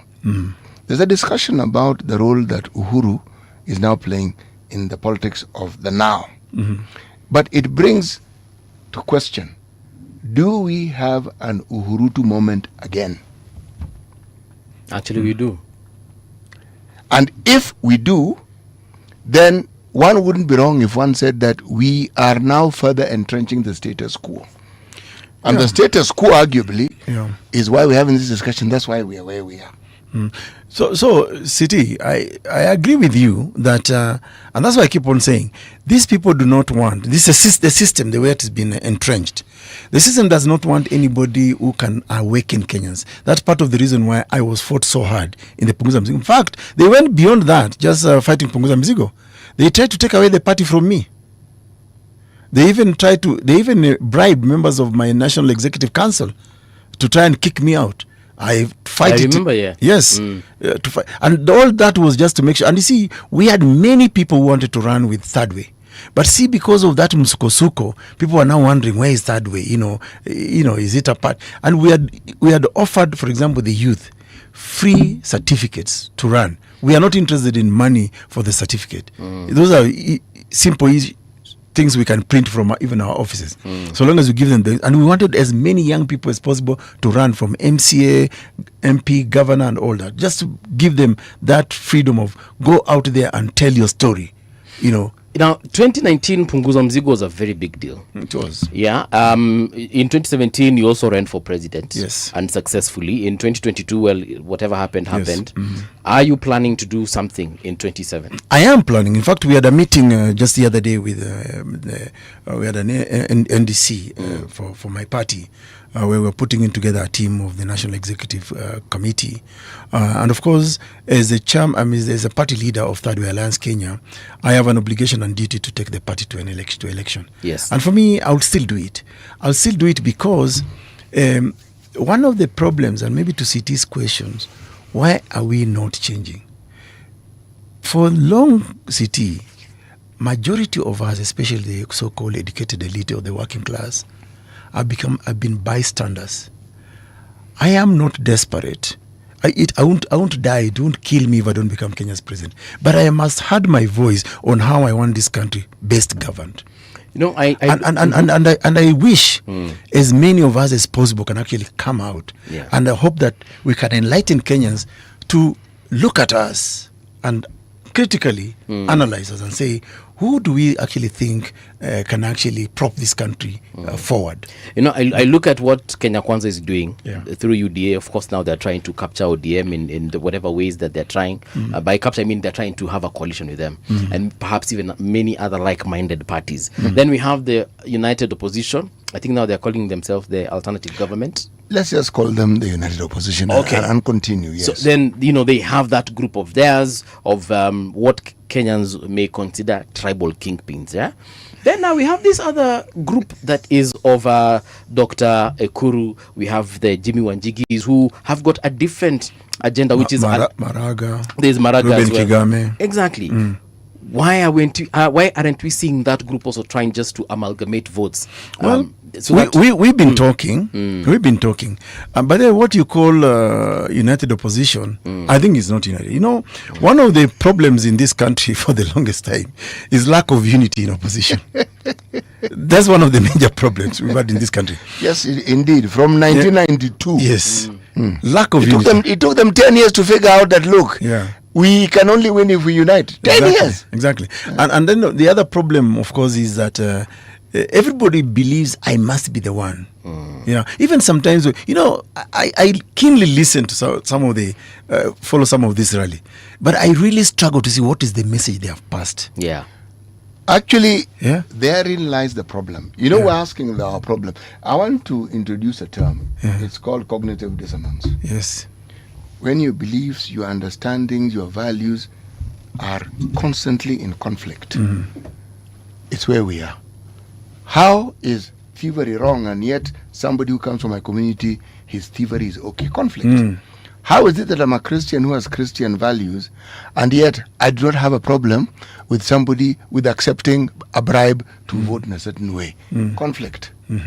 Now, one of the things that our politics has done for us as citizens, it has created this conflict and inconsistency. The 8 million people, they couldn't resolve their conflict, in my opinion. So they were like a deer stuck in a headlight. They figured, hey, the best thing, let me not vote. Okay? Now, how do you get to a point? You said people give up. I actually think it is true, but that is the eventual consequence of a people who are conflicted. We are very, very conflicted. On the one hand, we are Kenyans. When it comes to elections, as you probably put it, we are as tribal as you can get. Yeah. And the problem I have with those 8 million people, because they are now joining the bandwagon of blaming this government that they never voted in. They never participated in politics, in the choice of the government. But they're very loud now. But they are very loud and now feeling the same pain that we who voted actually are feeling. So why do you stay away? Perhaps your vote would have changed. Would have changed something. So staying away, for me, is still part of the problem we have. Actually, it's a big part of the problem. Yeah. It's a big part. It's a big part of the problem. Yes. So, you know, listening to Dr. here, and then because we know we've had a conversation here with Jimmy Wanjigi, we've had a conversation with CJ Maraga. Yes, we have. Yesterday, I think it was, or the day before, we were here with Boniface Mwangi, and I'm thinking there are these actually awesome alternative great ideas as opposed to what we have been used to from, you know, Kanu. These ideas you're opposed to the status quo. Hey. You see? Daktari, what would it take to have? You know, Kigame and I have had a conversation, and also with Jimmy Wanjigi and by the way, we also interviewed Kigame. I'm sorry, and Maraga. Keep on forgetting, yes. And for me, it's not lost. Well, we still need to meet up as people who have got alternative ideas for this country. And honestly, I've been personally urging that. Let's meet up. And I've, for example, I remember telling my friend Ruben Kigame, Kigame, if you're going to run for president, I don't have to. Because I believe in your ideals. I see you're a good man. You really want the best for the country. Right. Let's not have this competition. You know, I am happy even to go back to law school and still teach law. You know, I've never closed my legal practice. But as long as what of course riles me, Paul, is that I cannot sit back and watch the way people are being lied to. And with all the experience we have, the knowledge we have, I think we must inject our knowledge into how society must be run. Yeah. And I think this is, for me, the clarion call, I think, for all of us. It's called middle class, working class people. Let's make a contribution to our country. Because at the end of the day, I feel bad that at my age right now, in my 50s, that I'm being lied to. I shudder to think that my daughters will still be lied to. I have to jealously protect that. That in the future, I would like my children to grow up in a society, in a country where nobody's taking them for granted. Because, as guys, I mean, look at my friend, for example, Joanna Ngeno, who just passed on the other day, living a young family at a very, I think it was 54, 50 thereabouts. It's a very young person, and he was very courageous. And I look and I see one of the problem, like I said, politically in Kenya, is pretense. When Ngeno, for example, was fighting the regime to protect his people from being evicted from the Mau, from Angata, Barikoi, and on all those areas, he was alone. But today the people who are thronging his home, the church, praising him, saying, brother, they never stood with him. And this is the pretense I see in our politics. And therefore, even for us who are saying that I don't want to participate in politics, we are actually sustaining this bad leadership. Because I'll tell you what, Mbuvi. Yes. The more we stay away, the more they're happy. If CT doesn't and Mbuvi doesn't get into politics, they don't care. They'll say, wachana now, let them make noise in the Mtandao. Actually, they say that. Let them make noise in Mtandao. Now I'm told, one of the things that President William Ruto is bragging about, that he has got a big war chest. He'll buy everybody. I mean, that's on the streets out there. No, we've also had it. It's about money. So it's not about really competition in terms of ideas on how we can advance Kenya, transform Kenya, make it a better country. Today, we are being ridiculed. I mean, I have had the opportunity to work regionally. We are being ridiculed. Our passports are being given to terrorists, to people committing crimes against humanity. We are hosting warlords, in our state house. It's shameful. It brings into disrepute whether we actually have a foreign policy in this country. What is our diplomacy with the region? Ministry of Interior. How is it that foreigners can be given, our passport, a symbol of our identity? Why is Cheluget still in power? Why is Murkomen still in that position? They should have left long time ago. But what? Because we have a lackluster leadership. They say fish rots from the head. Daktari, when Kibaki lost a referendum, he should have resigned. He didn't. Okay, so the stage was set. But you know what the difference? Tell me the difference. The difference was Kibaki was not a dictator. Kibaki allowed Kibaki.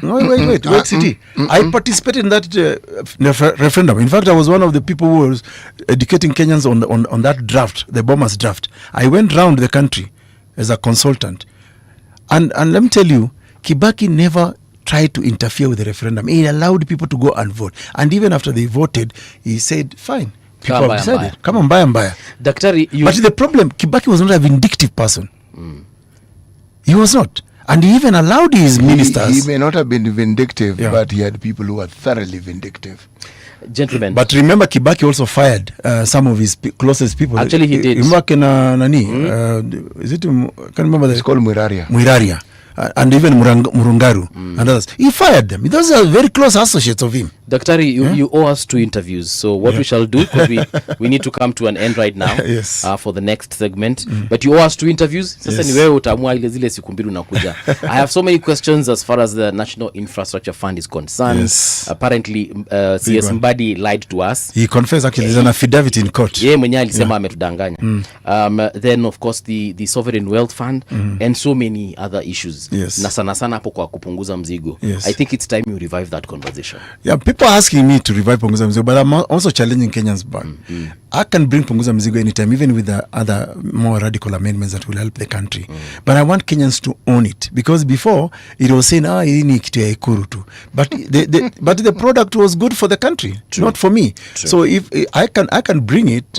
In fact, I wanted to bring it back just before the 2027 election, so that as we go into election, we don't have to spend so much money. Because look, movie. Yeah. Do you know we printed our ballot papers for 2017 from a desert country called Dubai that does not even have a forest? Yet we have so many forests here. We have trees. In France, it's just a piece of paper. They write the names and say movie, city, anasimama ikiti. Then they are selling us those kits, which they don't even use themselves. So we are addressing all that in Punguza Migo and say we don't need that. All right. It's gobbling billions of money that we need to channel into health, into food, into security, into infrastructure. Yeah. Doctor, you're definitely coming back. And you know that maybe next week. But here is the news with Winnie Maganga.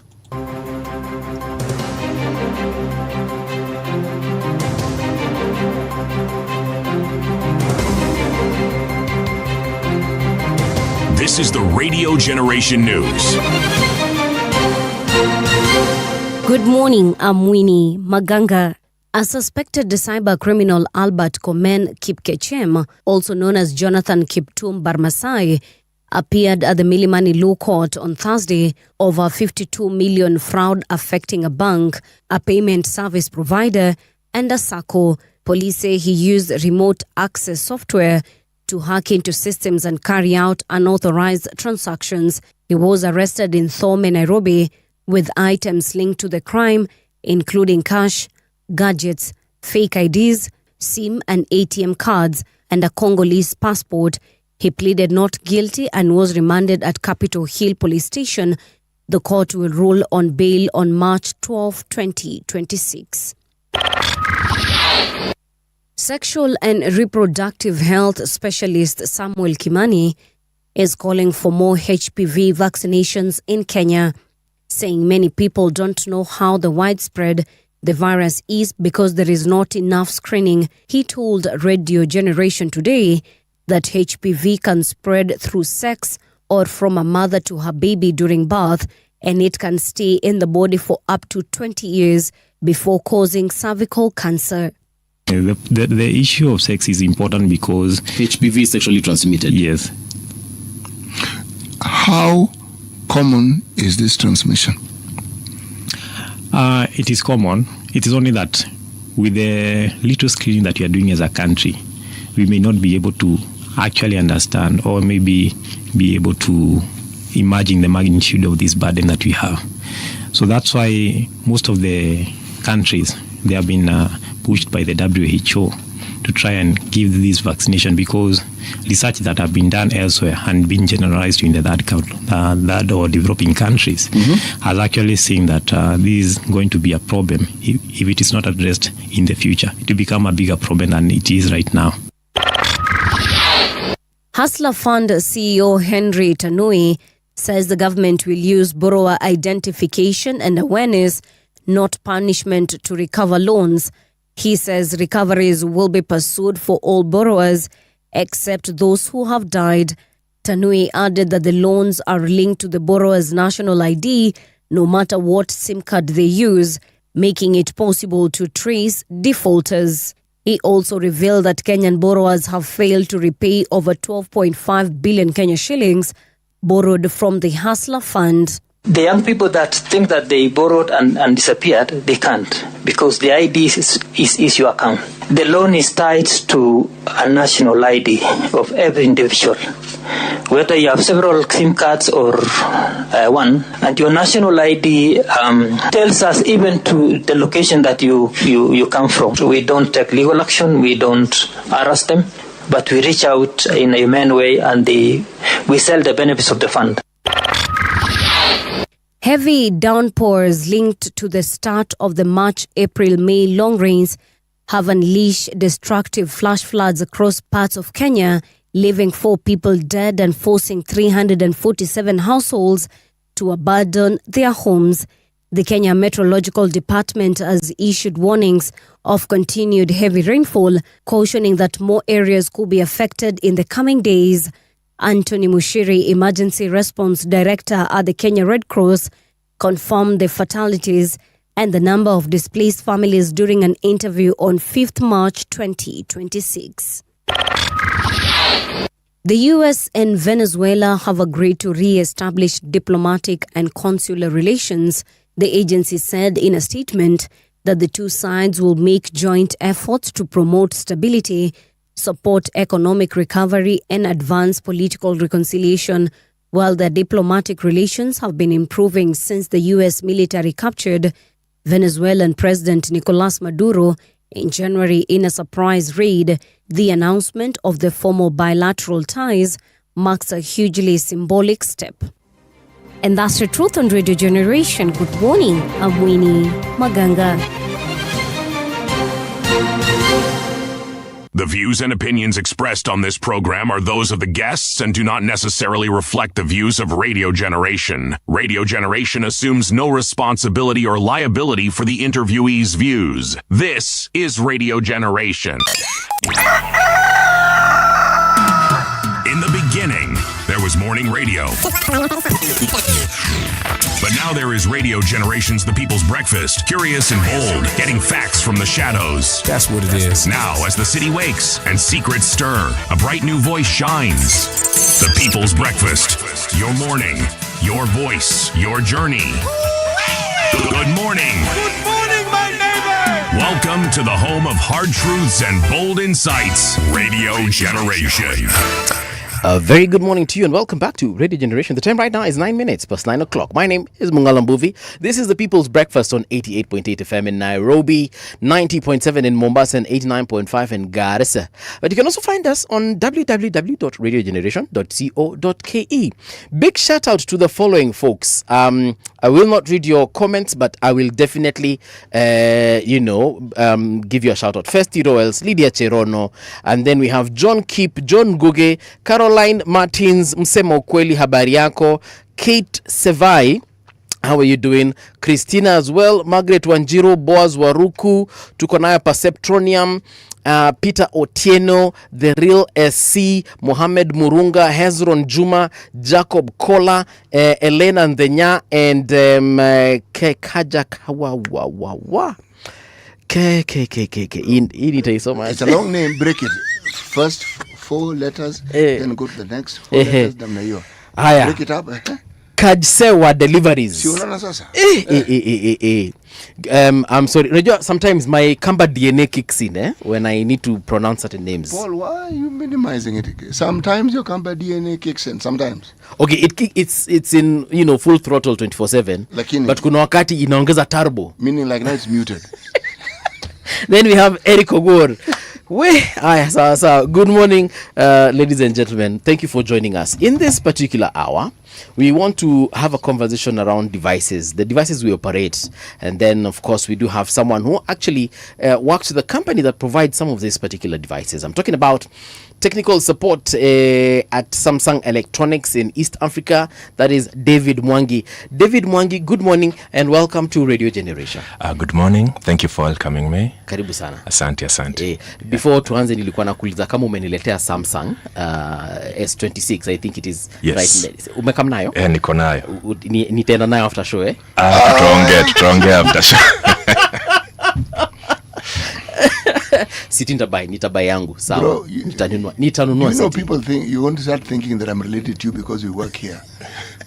See, you make these requests when we're not on air. Anyway, it is because they released it recently. But anyway, we'll talk about that and much more. So, David, like I said, yes. Good morning and welcome to Radio Generation. Thank you. Yeah. Yes. A couple of questions, of course, I have as far as this company is concerned, your devices. We shall get to that. Yes. But just give us an overview of your role at Samsung Electronics. Okay.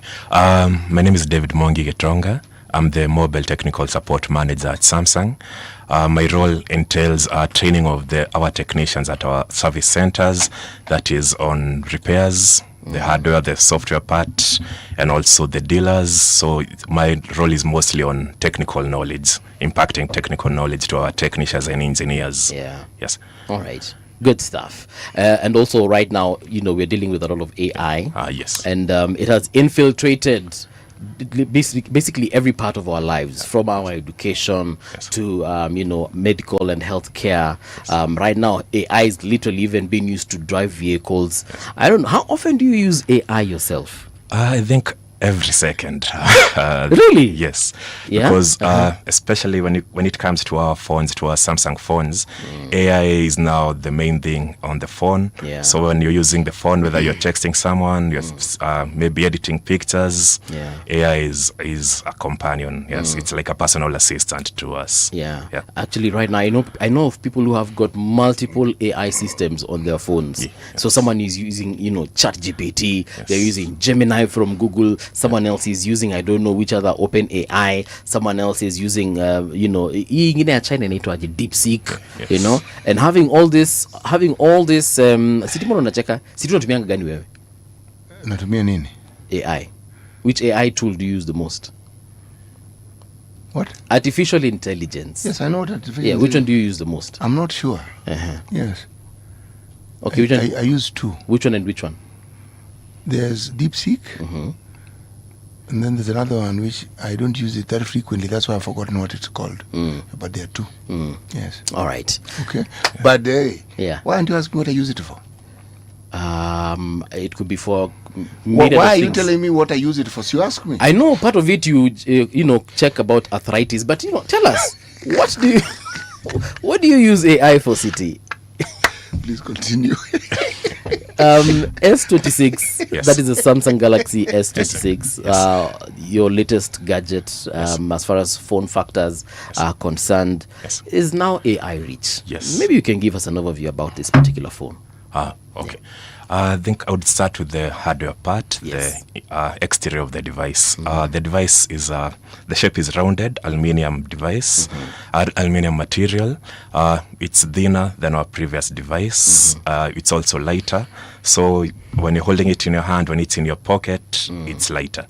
When coming now to the interior, we'll start with the processor first. The processor is divided into three parts. There's the NPU, that's the neural processing unit. There's a CPU, and the GPU, that's the graphic processor unit. So they have all been improved. And the neural processing unit, it's where the AI is usually based in. That's the brain now. Yeah, no, that's the brain of AI. Yes. Okay. And it has been improved to 37%. So before, for the S25 previous models, we were using generative AI. So you'd ask a question and it would answer you back. Okay. But now on the S26, we're using something known as agentic AI. Agentic? Yes, agentic AI. All right. Yeah, so on the name agentic, there is an agent part of the name. So, okay. Yes. Okay. So it means you have like a personal assistant. You don't need to ask. It prompts you when it finds there is a notification that you missed, maybe an appointment that you have, a certain schedule that you have. It will prompt you. Whether maybe you're booking an Uber to maybe I'm coming to this show and I had put it in my calendar. Yes. It will book the Uber for me. So the only thing I'll do is just to pay for the Uber. So essentially you're saying it anticipates your needs. Yes, it anticipates your needs. And like he said, it has now become literally a personal assistant. Yeah. It does these things it anticipates? Yes. Does it anticipate some of the things that I need for my day, for my week, even for my month maybe? Yes, it anticipates, but you let me give an example. Yes. Maybe you're chatting with City, and City wants you to send him some pictures. When you're on your Messenger or WhatsApp app, it will prompt you not to go to the gallery part so that you can send the pictures. Yes. Maybe you have an appointment later on or a meeting later on the day, and you had maybe started City and told him we will meet at a certain point at this time. Before that time, it will prompt you for the meeting. It will book an Uber for you. So the only thing you'll have to do is pay for the Uber. Yeah. Yes. So, for example, if my wife's birthday is coming up next week. Yes. And it will remind me that, by the way, birthday ya babe ni siku. Yes. Kuna hizi gifts unaweza nunua. Yes. Kuna hizi gifts. It will recommend the places that you can buy them online. Yes. Paul, is there only one person you call babe? Just to be sure, because if you say gift for babe, maybe there may be more than one babe. Yes. Then it is. It is at any given time the person that we are sharing a bed with. You babe. Yeah. So okay. now you've understood it. Yes. But yeah, I mean that's actually great, and that kind of interaction.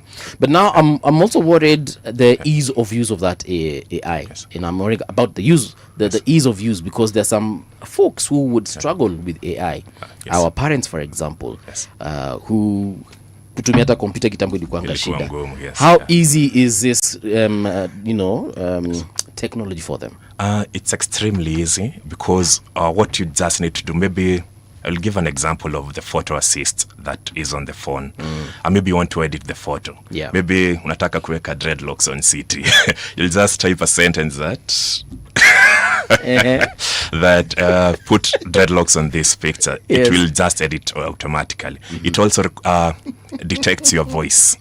So after you have used it for some time, it will get to know your voice. So when you speak into it in English, French, it will understand what you're saying, and it will edit for you. So it's a very easy to use, whether by text or by voice. Yeah. Yes. I've also seen other AIs doing things like phone call summaries, or I can if I'm listening to a lecture, I can just let my lecture play. Then it will record everything that my lecturer is saying. Then at the end of the day, even summarize it and say, at the end of the day, this is what CT was saying. Yes. Does this do the same? Actually, ours is way much better. It can pick the call for you. No way. Yes. Okay. So let's say CT is calling you. Yeah. It will pick the call. It will talk to CT. It will summarize what CT was discussing.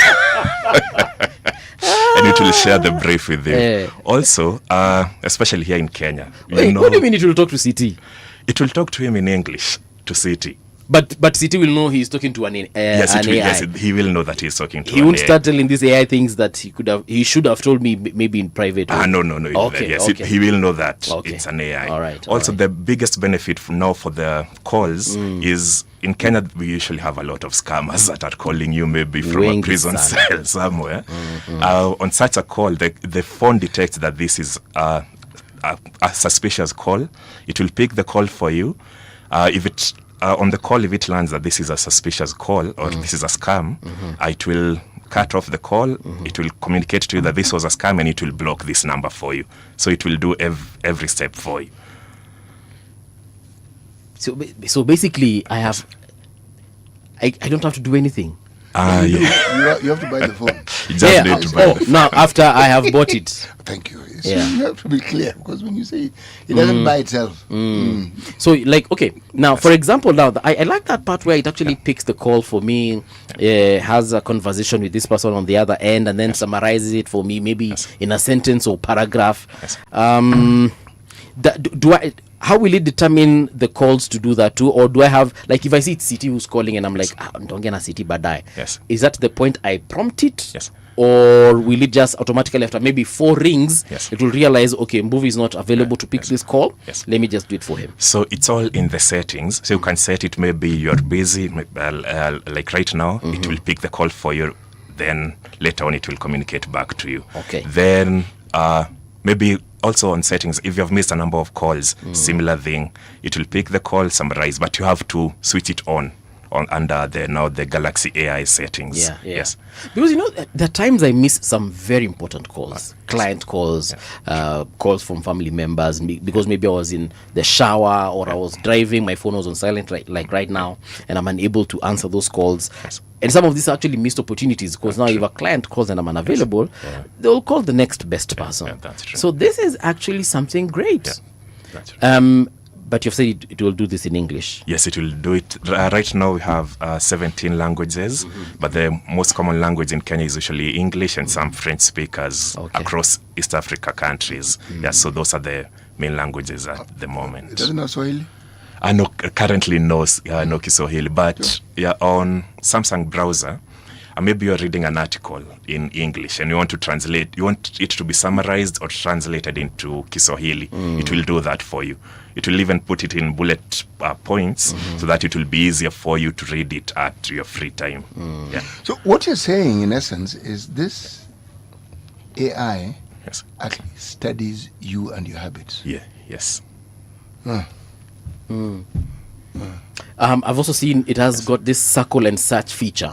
Where I see something on a video or on a picture. I get. I can just, take, because it's a frozen image. Yes. Video, what happens? On video, you can just pause the video, okay. and for S26, it has been improved. Before the circle to search for previous models, it would have a picture, maybe the way you're dressed, and I want to maybe get to know where you have bought the T-shirt. You'd concentrate only on the T-shirt, but now it will take a whole picture of you. It will tell me where the headphones are from, your T-shirt, your trousers, your shoes, and it will recommend even where I can buy them online. So it takes the whole screen. So if it's a picture, the whole screen, and identifies what is needed and where you can purchase it from. Yeah. My oh my. My oh my. The reason I'm saying this is because it reduces the amount of time, or some of the things that I would have, some of the things that would have taken time for me to just get to know about. Because if I like your jacket and maybe I'm shy and I don't know how to ask you, hey, your jacket will be happy. All I have to do is just take this picture and then just ask the AI, these questions, and it will let me know, okay, so this one and a Giko should I butter. Okay. Yako ni Gikomba? Toy market. Toy market. Unajua watu wa toy by the way wanatoanga vitu zao Gikosh, eh? I hope you know that. No, I didn't know this. Now you know. Yeah. Root learning. Yes. Yeah. Tell us a little bit more about that in terms of this AI system.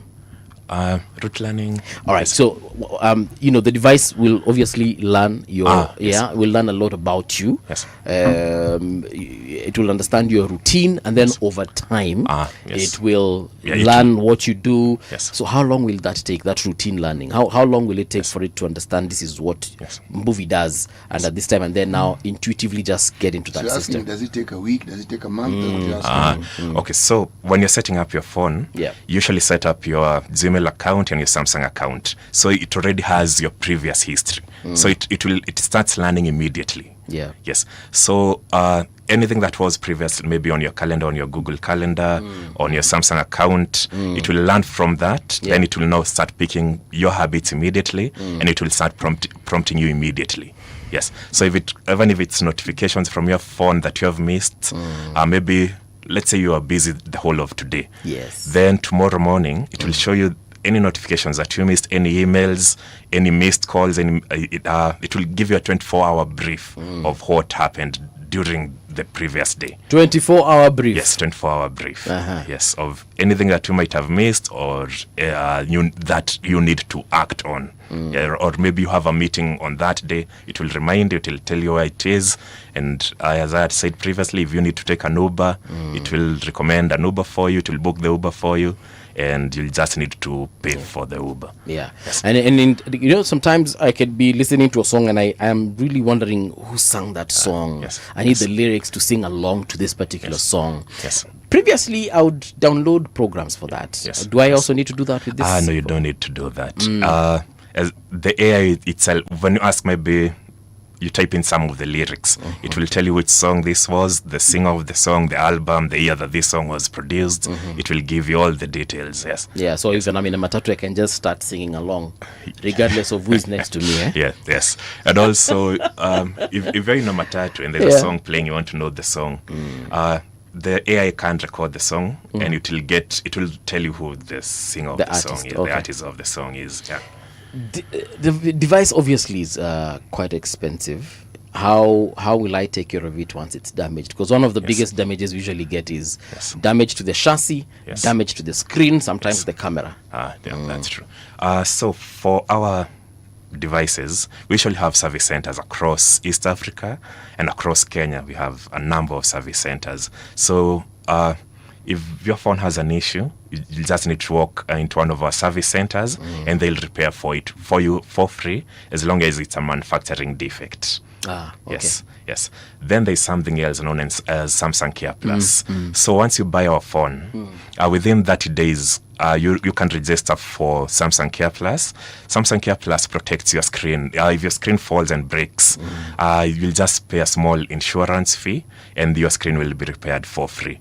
And it's a 1 year warranty. But this is an insurance I pay at the point of purchase, or at what point? No, not at the point of repair. Yeah, at the point of repair. It's when you'll pay for it. And it's a 1 year. Our devices have 2 years warranty, but for the screen protection, it's a 1 year warranty, and you can only redeem it once. Yes. Explain to me what a warranty means. Yes. And how it is that the purchaser of this delightful gadget, will benefit from that warranty. So what warranty means, warranty protects you. So if your device, maybe you bought your device, within 2 years it has an issue, maybe with the charging, maybe it goes off, it does not power back on, maybe the screen just has no display issues, it covers you from that. So you'll just walk into our service centers, you leave the phone, within 3 days the device is repaired for you for free. And if you're in an area, maybe you're in a town somewhere in Kisumu, Ukondani, and there is no service center near you, and you can call our call center agent. Let me give you the number for our listeners. There is 0800 545 545. That's when you need to call. If it's on WhatsApp, is 0790 545 545. So they'll recommend you to maybe one of the dealer that is closest to you. Yes. You can drop the phone there. The dealer, they will take the phone to the nearest service center and back to you. Okay. And all this happens within 3 days. Even if I'm in Turkana? Okay, even in Turkana, it might take a bit longer, okay. But it should not pass more than 7 days. Okay. Maybe in those far areas. Yes. Yeah. So that is, you called it what, Samsung Care Plus? No, that's not the whole warranty itself. Yes, for Samsung Care Plus, it's specifically only for the screen damage when your screen breaks. Yeah. Yes. And you know, by the time you break your screen, you must have done something, I don't know, extreme, like jumped on that phone. Not necessarily. Or hammered it. Not necessarily. Dropped it from a plane? Are we referring to this particular phone or just a phone? No, forget my phone. We're talking about this Samsung S26. That's a different matter altogether. There's this aluminium casing. Okay, why not stainless steel? Stainless steel might be because of the rusting, the scratches that will get on the phone. You see, for aluminium, it's more quality. Yes. And also in terms of, let's say, the heating part of the device.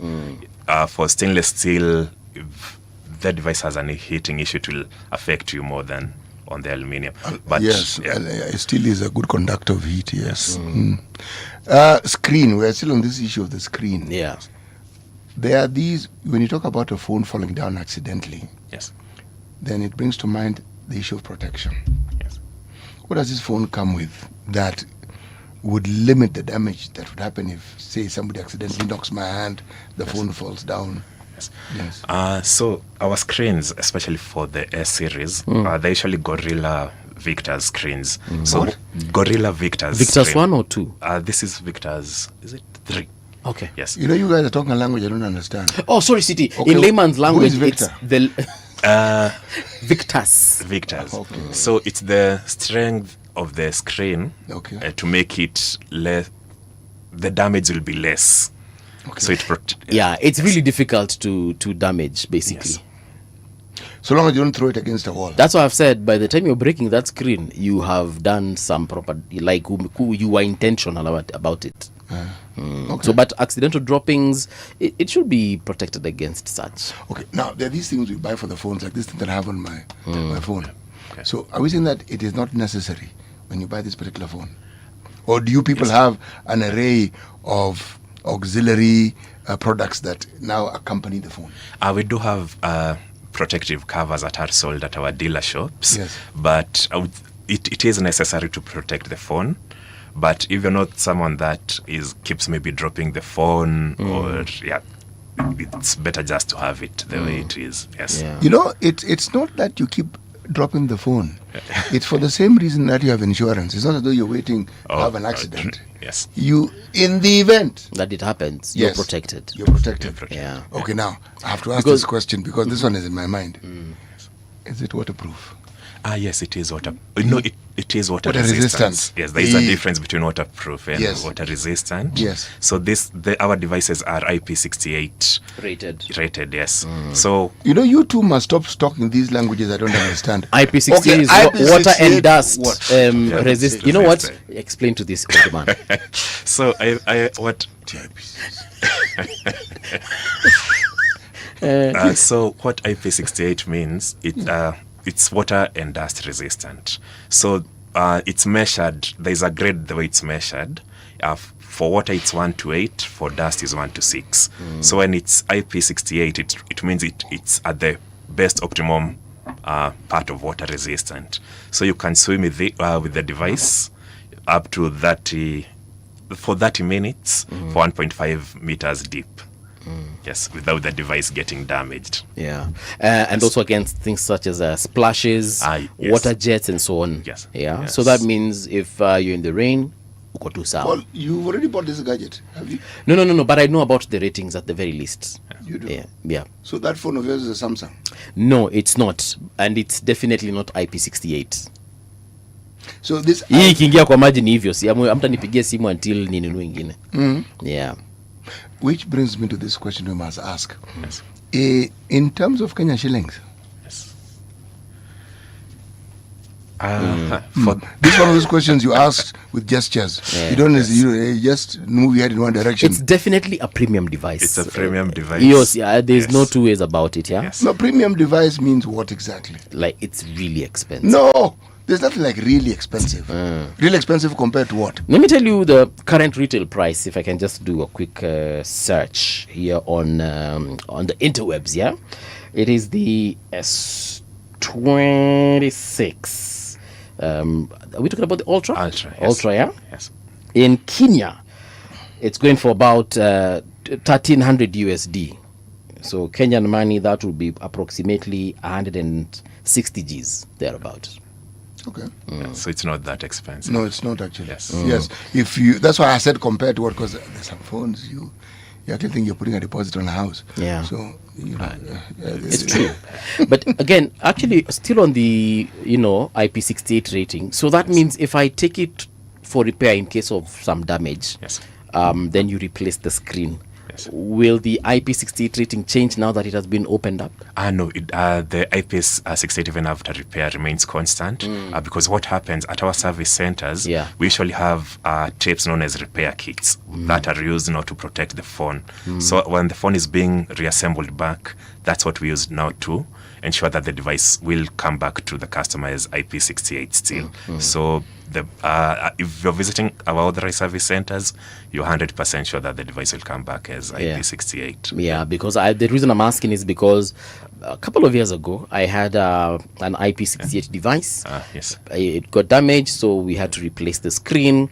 But after that, now the rating, you kind of even know people. No, it depends with if you're visiting an authorized service center. Yes, if ukienda huku nje, chances are it won't come. It's a wrap, eh? It's a wrap. It won't come. Ukishatengenezwa usende swimming nayo. Yes. Okay. Ukitengenezwa huko nje. Yeah, fair enough. Okay. In terms of getting back now to this AI stuff, data privacy, man, that's a big deal. Yes. In the current times that we are in. True. Yes. How does Samsung protect my data? Because now you will know everything I do. You will know the route I take to work. You will know the kinds of messages CT and I are sharing. Perhaps even my wife and the kinds of conversations we're having with my grandmother. True. How is that data going to be protected? Yes. So in terms of privacy, I'll start with the first part. There is a privacy display that has been introduced on the S26 Ultra device. So what privacy display does, maybe I'm sitting next to you in a public transport or in a hotel or in a line in a supermarket paying for something. Or a matatu, yes. Yeah. So if you're sitting next to me, you won't see anything that is happening on my phone. It blocks the display. So I'm in a horizontal way. I'll be the only one that is able to see this, when I'm using my device. So this protects you can select maybe some bank applications, your M-Pesa application. Oh yeah, actually I saw that feature. It's actually awesome. Where the pixels, even for specific things like when I'm entering my passwords, my bank account passwords, someone literally seated next to me will not see what I'm typing. You will not see anything of what you're typing. Kitambo, people used to buy an entire protective screen protector for that particular purpose. Really? Yeah. Okay. You slap it on your phone. So someone who's seated at an angle, I think 15 degrees, will not be able to see what you're typing on your phone. So if you're watching cartoons, at 67, we won't know that CT is watching cartoons, which it's okay by the CT to watch cartoons. So it's interesting. Yes. Yeah. So I go into all the trouble. Yeah, to hide that I'm watching cartoons. Yeah. There are people who are embarrassed about watching cartoons. Really? Yeah. Okay. And you know, it's not just cartoons people watch, eh? I am aware. And I was avoiding that discussion. Yeah, I saw that. So now that one is inbuilt. It comes with a. I don't need to buy a separate. And you screen don't need for to that. buy a screen protector for that. It comes inbuilt on the device. Yeah, so it will protect your notifications. Maybe there are some notifications that you don't want someone sitting next to you to see. The applications that you can select certain apps. You can also put it in a way that any time on your device that you're inserting a password, PIN, it will block the view from anyone else apart from you. Yeah. Yes. So I can literally cheat on my wife when I'm just there. Yeah. All right. Noted. Yes. Or she can also do it also. She can also do it, eh? Now, but now in terms of the data collected, because now you know literally everything about Paul Mungala movie. Yes. How will that data, first of all, where is that data stored? Is it stored on my phone? Yes. Is it stored on some servers at Samsung HQ? Where are they stored? Samsung devices has an inbuilt security known as NOx. So your data is private and it's stored in your phone and it can only be accessed by you. Samsung cannot access the data on your device, and that is protected under our NOx suit. Yeah. So if it's your private documents, your pictures, Samsung cannot access pictures any of my dog. Yeah. Yes, pictures of your dog. They cannot access any of that. It will only be private to you. Yeah. Yes, because of that protection. So if in the event I lose my device, yes, I am certain that it will not fall into the wrong hands. Yes. When you lose your device and you had registered for Samsung account, you can just use your laptop and you can erase all the data that is on your device if the device is not recoverable. Yeah. Yes. Even if that device, wherever it is, it's off. Yeah, Imezima mwenye alinibia amezima. Ayata akizima, you can still be able to delete. So anytime ambayo maybe ataenda kuuzia mtu aiwashe, hakuna data yako itakuwa kwa hiyo simu. Right. Yes. Yeah, because and then there's also this other issue of just my data falling into the wrong hands. Yes. I start getting promotional material from God knows who just because they know I drive along George Padmore, know, road. Yes. So I'm protected against that. Yes, you're protected against that by the NOx. Yes, by the NOx privacy. Yes. Yeah. Hey, okay. So hackers be warned, eh? Yeah. Good stuff. Now, in terms of in terms of how this device can just be used on a daily, day-to-day lifestyle to ensure that I enhance my productivity during the day. For example, I'm a person who probably likes jogging or going for hikes, for my well-being, my health, wellness, and so on and so forth. Yes. Do we have specific apps that actually help that particular lifestyle? Yes, we have. We have Samsung Health that helps you in such. So maybe you love cycling or in the gym on a treadmill or outside jogging. It will measure your heart rate. It will also measure the kilometers that you have run. It will also measure the calories that you have burnt on that exercise that you are doing. So it keeps a track, a daily and a weekly and a monthly track. So every month you'll be able to get data of how you performed in terms of your health lifestyle during that month or during that week. Yeah. A lot of people are also, in the world that we live in right now, people have, different kinds of concerns. Yes. One of them being the waste that we put out there. Electronic waste is a big deal in this part of the world. Yes, yes. How is Samsung helping us, reduce the amount of waste, electronic waste, especially now that we are moving into these devices that have got AI, probably even updates that are coming through. For example, how long will this device last before I need to replace it? Yes. So for our Samsung devices, first, we in terms of the software, we give a 7 years update period. So for 7 years. Yes, 7 years. Yes. Okay. So for 7 years, you'll be getting, if there's any software update, whether be it security or any apps, Samsung will be supporting you for 7 years. Yes. Also, the longevity of the device, it's a device that you can last for over 10 years. And yes, and when we now talk about the e-wastes, Samsung has our warehouses.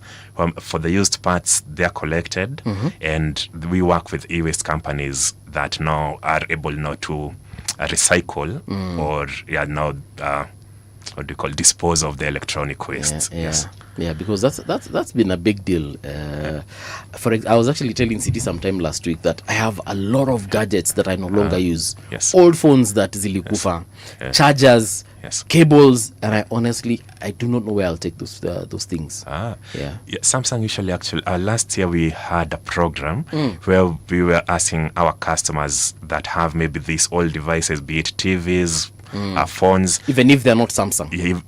Or do they have to be Samsung? We were targeting mostly Samsung. Okay. Yes. So we would collect and dispose using the e-waste companies for our customers. Yes. Wow. You know why Paul is asking? Some of those phones that he's told you about are not Samsung. Yeah, actually none of them. So is, he was wondering whether he could push some of them in your direction. Juzi kopo kwa nyumba na zinanibo. Sijui mali nitapelekezo vitu aki. And I keep accumulating them. We can, okay, let me we'll see from our technical perspective. Apigia watu ambao nunua simu kwao. Alizi hizi maswali. Most of my phones are actually imported. I never bought them locally. And these phones that we're talking about, are they assembled locally? No. What I mean is, like, I didn't buy them here in Kenya. You didn't buy them in person. You bought them in person, but you didn't buy them here. Yes. And they don't have an agency here in this country. Actually, I don't think they do. But what we can do, when you're coming to buy the S26 Ultra, come with them, we'll dispose them for you. Monsieur Paul. Hey, Sawa. When I'm coming to buy the what? The S26 Ultra. This AI that you've mentioned is obviously very great. Now, for someone who is unable to get the S26, but they want to get other Samsung offerings, can they get that AI there, or at least at the very least some of this, if not most of the features of that AI? So for the agentic AI, it's on the S26. There's a S26, the base model. There's a S26 Plus and the S26 Ultra, and all range different prices. So for the S26 Plus and S26 are cheaper, but you can still get the benefits for the agentic AI on these devices. Yes. All right. So, like for example, folks who bought the S25 from last year, are they able to upgrade their software into some of the offerings that S26 has? No. What will happen for the S25 customers? We have the generative AI. It's still it's still a very good AI, but it doesn't have the features now for the agentic AI that now prompt your are like a personal assistant. So for generative AI, you have to tell it what to do, then it will give you a recommendation of the best way to do it. Yes. And you know, like the way other phone companies have got this ecosystem. Yes. Samsung mko na hiyo? Yeah, Samsung tuko na ecosystem. We have when the S26 was launching, we launched together with our Buds 4 and our Buds 4 Pro. Yes. So for the Buds, similar thing. They are, I would call it smart buds. Let me call it that way. You can interact with it, and it will work with the device. For any notifications, you can communicate to the device. You can tell it maybe call CT, it will call CT for you. Yes. So, and we also have the tablets. You have the Tab S11. Also very. Oh, yes. I have a Samsung tablet. I've forgotten, but mine is very old. It's the Tab 9 something 9 plus. Yes. Tab A9. Kitu kama hiyo. Yes. Yes, I have. A9, yes. Yes. But ya kitambo? Yes. When nikikuonyesha hata utaanza kuniangalia kama ancient like an ancient person. But yes. Yes, unafaa ku upgrade to the Tab S11. It's a very good tablet. Anyway, proceed. And we also have the Watch 8. Also similar thing. It has Samsung Health in it, so it will measure your heartbeat when you're running. When you're cycling, it will measure the distance. When you're in the gym, it will measure your heart rate, everything. So, and you can also make calls using the watch. Yes. Sorry, I can make calls using my watch. Yes. Yeah. You just tell it, call movie. Let's go back again. This watch is called what exactly? The Watch 8 Classic. There's the Watch 8 and the Watch 8 Classic. Yes. Okay. So 8 is the basic model, then the Classic 9 is. Am I right? Yes. It's like the premium offering. Just go through the list of what it does. What else does it? What does it do? Okay. The most important part of it is mostly on the Samsung Health. So in terms maybe you're running, you're cycling, it will measure your heart rate. It will measure the distance that you cycle. It will measure the calories that you have burnt during that. Yes. Okay. During that exercise period that you are working out.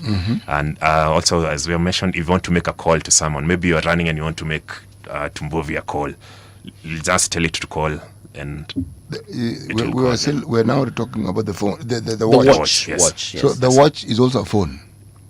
In one or another, yes. But wait, you can interact with it piggybacks on the phone. Yeah, it piggybacks on the phone. Yeah. So even making that phone call, it is making the phone call, yes. But it is using the phone to make that call. It's just that it is displayed on the watch. On the watch, yes. Okay, so once it makes the call, I can talk to the watch, and the person will hear what I'm saying. Yeah, the person will hear, and you can also hear the other person. So, CT, you'll talk like CIA, like Eagle is moving now.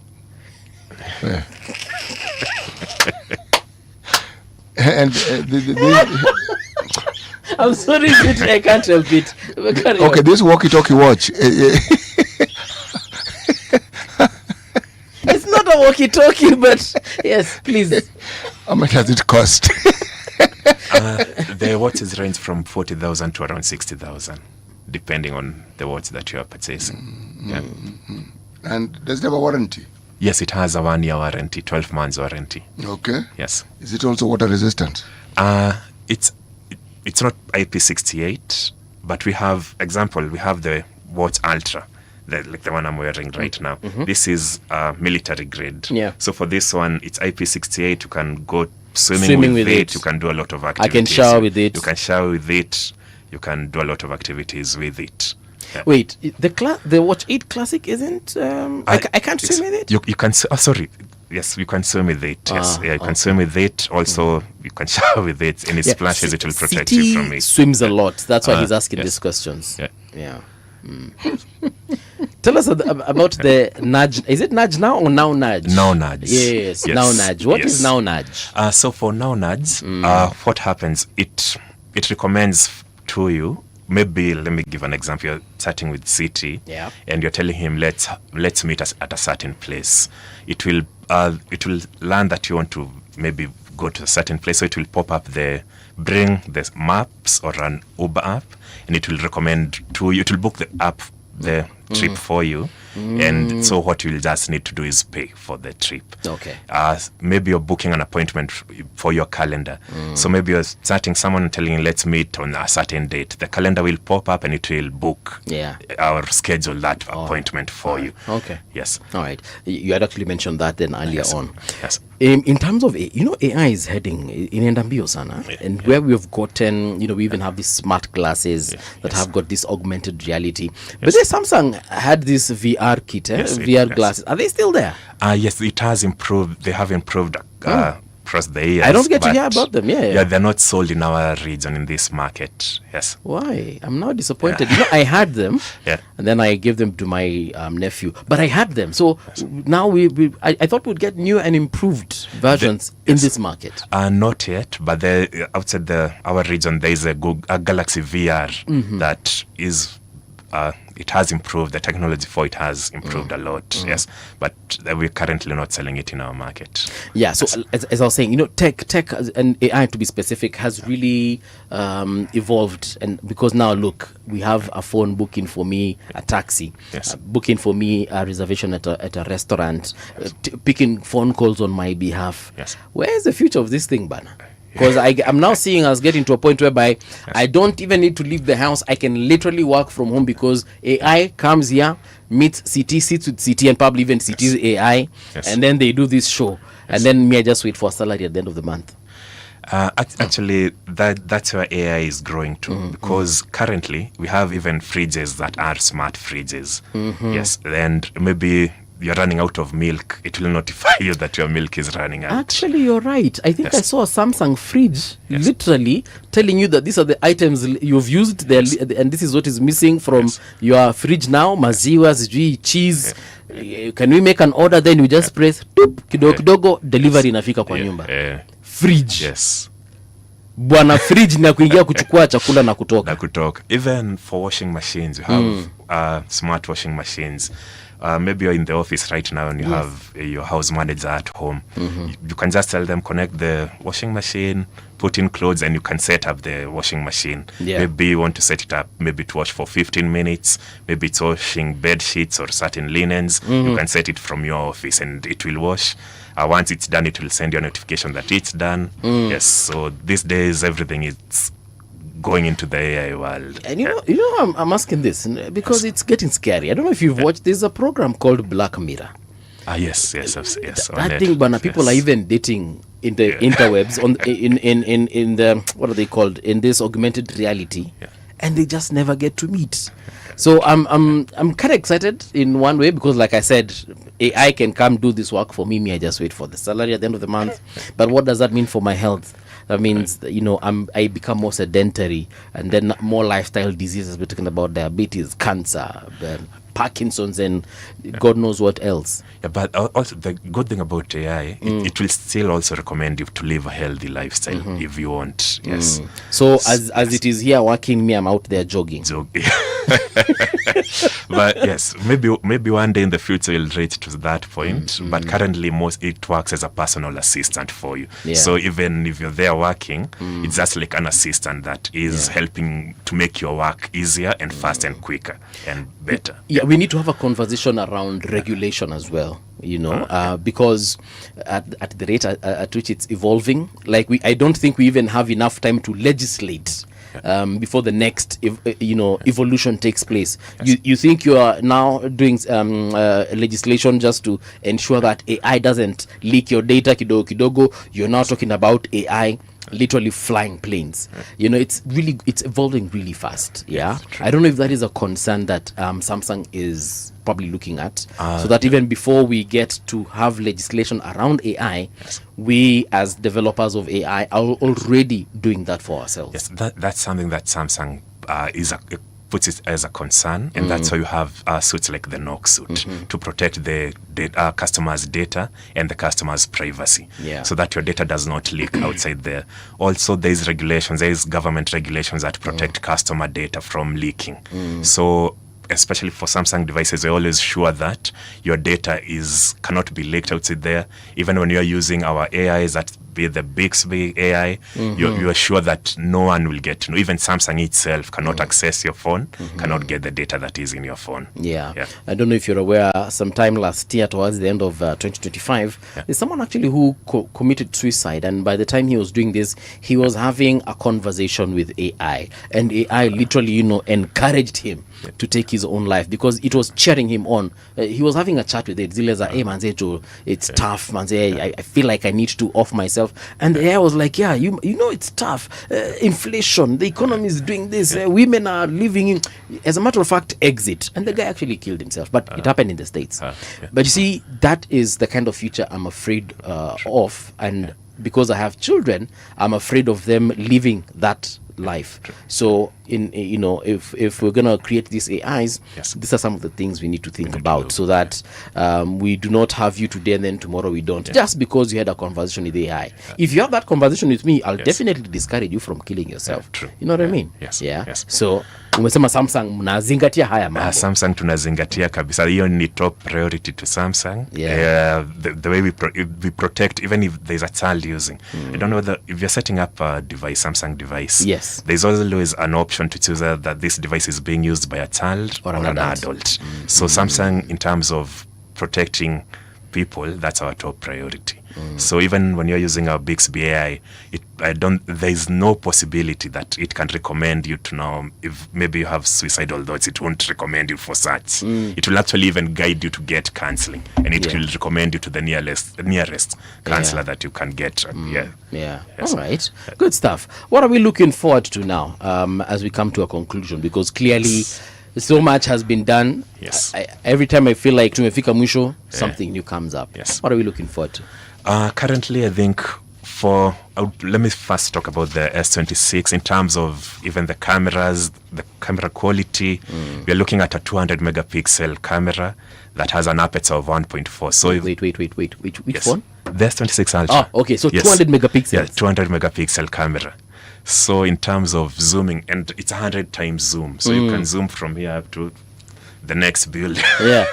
You know, City, there's a time phones had 50 megapixel. Now your 50 ilikuwa inakaa ni kama an entire cup. You don't listen to what I say. Speak a language I understand. What is a pixel? All right. So in picture quality, camera quality, hiyo tutaingia baadaye. Why didn't you just say that instead of calling it a pixel? So for it to have those quality, for it to have that 50 quality megapixel attributes, yeah, it had to have something as big as a cup behind it. Na hiyo ni simu. Nowadays, Bana, it's flat and it's talking about 200 megapixels. That I understand, because the first cell phones we had were the size of a telephone booth. They were massive things. One could even say a weapon. So now we have this thing that you hold in your hand, and imagine getting slimmer and slimmer. Yeah. It actually causes a contradiction, because in my mind is, if this phone is serious, it must be a bit big and must be a bit thick. Yeah. So when it's slim, I'm asking, are you sure it's going to do what the other one could do? Yeah. And we're being told it can actually do more. Yes. Imagine that. Yeah. So 200 megapixels. Yes. Yeah. Yes, 100 times zoom, 10 times optical quality of the device. I don't think there is any phone in the market with a 200 megapixel and 100 times zoom at the moment. And also, in terms of the video, we have something known as nightography video that has been introduced in the S26 models. So maybe you're in a concert somewhere or at night somewhere, maybe camping. Yes. It will take quality videos and bright videos using the light that is available at that point. So I think the future now we are looking mostly is the quality of work that you can do on the device. Yes, that's the target. Wow. Yeah. All right. Thank you so much. This has been a very exciting conversation. Itabidi sasa tumetafuta pesa ama tuuze kidney ndio tuweze kununua simu, lakini usijali, tutakuja. Tumesema duka ziko kila mahali Nairobi. Yes. Na Mombasa, Kisumu, whatever. Yes. And we also do have companies that offer lipa mdogo mdogo. Yes. Okay. Yes, that you can pay maybe at a payment plan for 1 year, 2 years. Yeah, we do have such. This payment plan. Yes. Do I pay and finish then get the phone, or do I keep pay a deposit and I get the phone? No, you pay a deposit and get the phone. Right. Then you pay, yes. Right. You pay slowly. And if I don't pay, how do you repossess the phone? That's how the knock system now comes back in. If you do not pay, the phone locks itself. So you have to pay so that it can unlock. So it stops being a phone, it becomes a stool. You can use it as a paperweight, or a mirror. But yes, let me see. All right, but at the end of the day, like you've said, it's really affordable for those who really want to. For those who really want to, get it, they can get it. No, umesema kuna options nyingi sana. Kuna options. Lipa pole pole kind of thing. Yeah. All right, sasa. Thank you so much. This is where we come to a close as far as this conversation is concerned. Yes. But njoo tena next year hata mkitoa S27 ama S26 and a half. You know what? We're all ears. Actually, nitakuja saa tuongelee customer service so that our customers can learn more about our service centers and what is offered still out there. Yeah, asanteni sana for the invite. Karibu sana. See you on Monday, folks.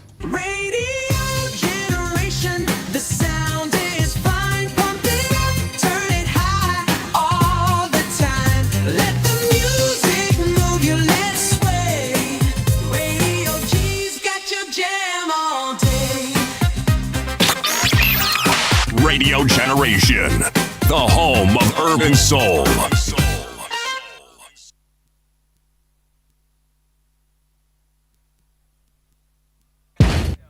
Yeah.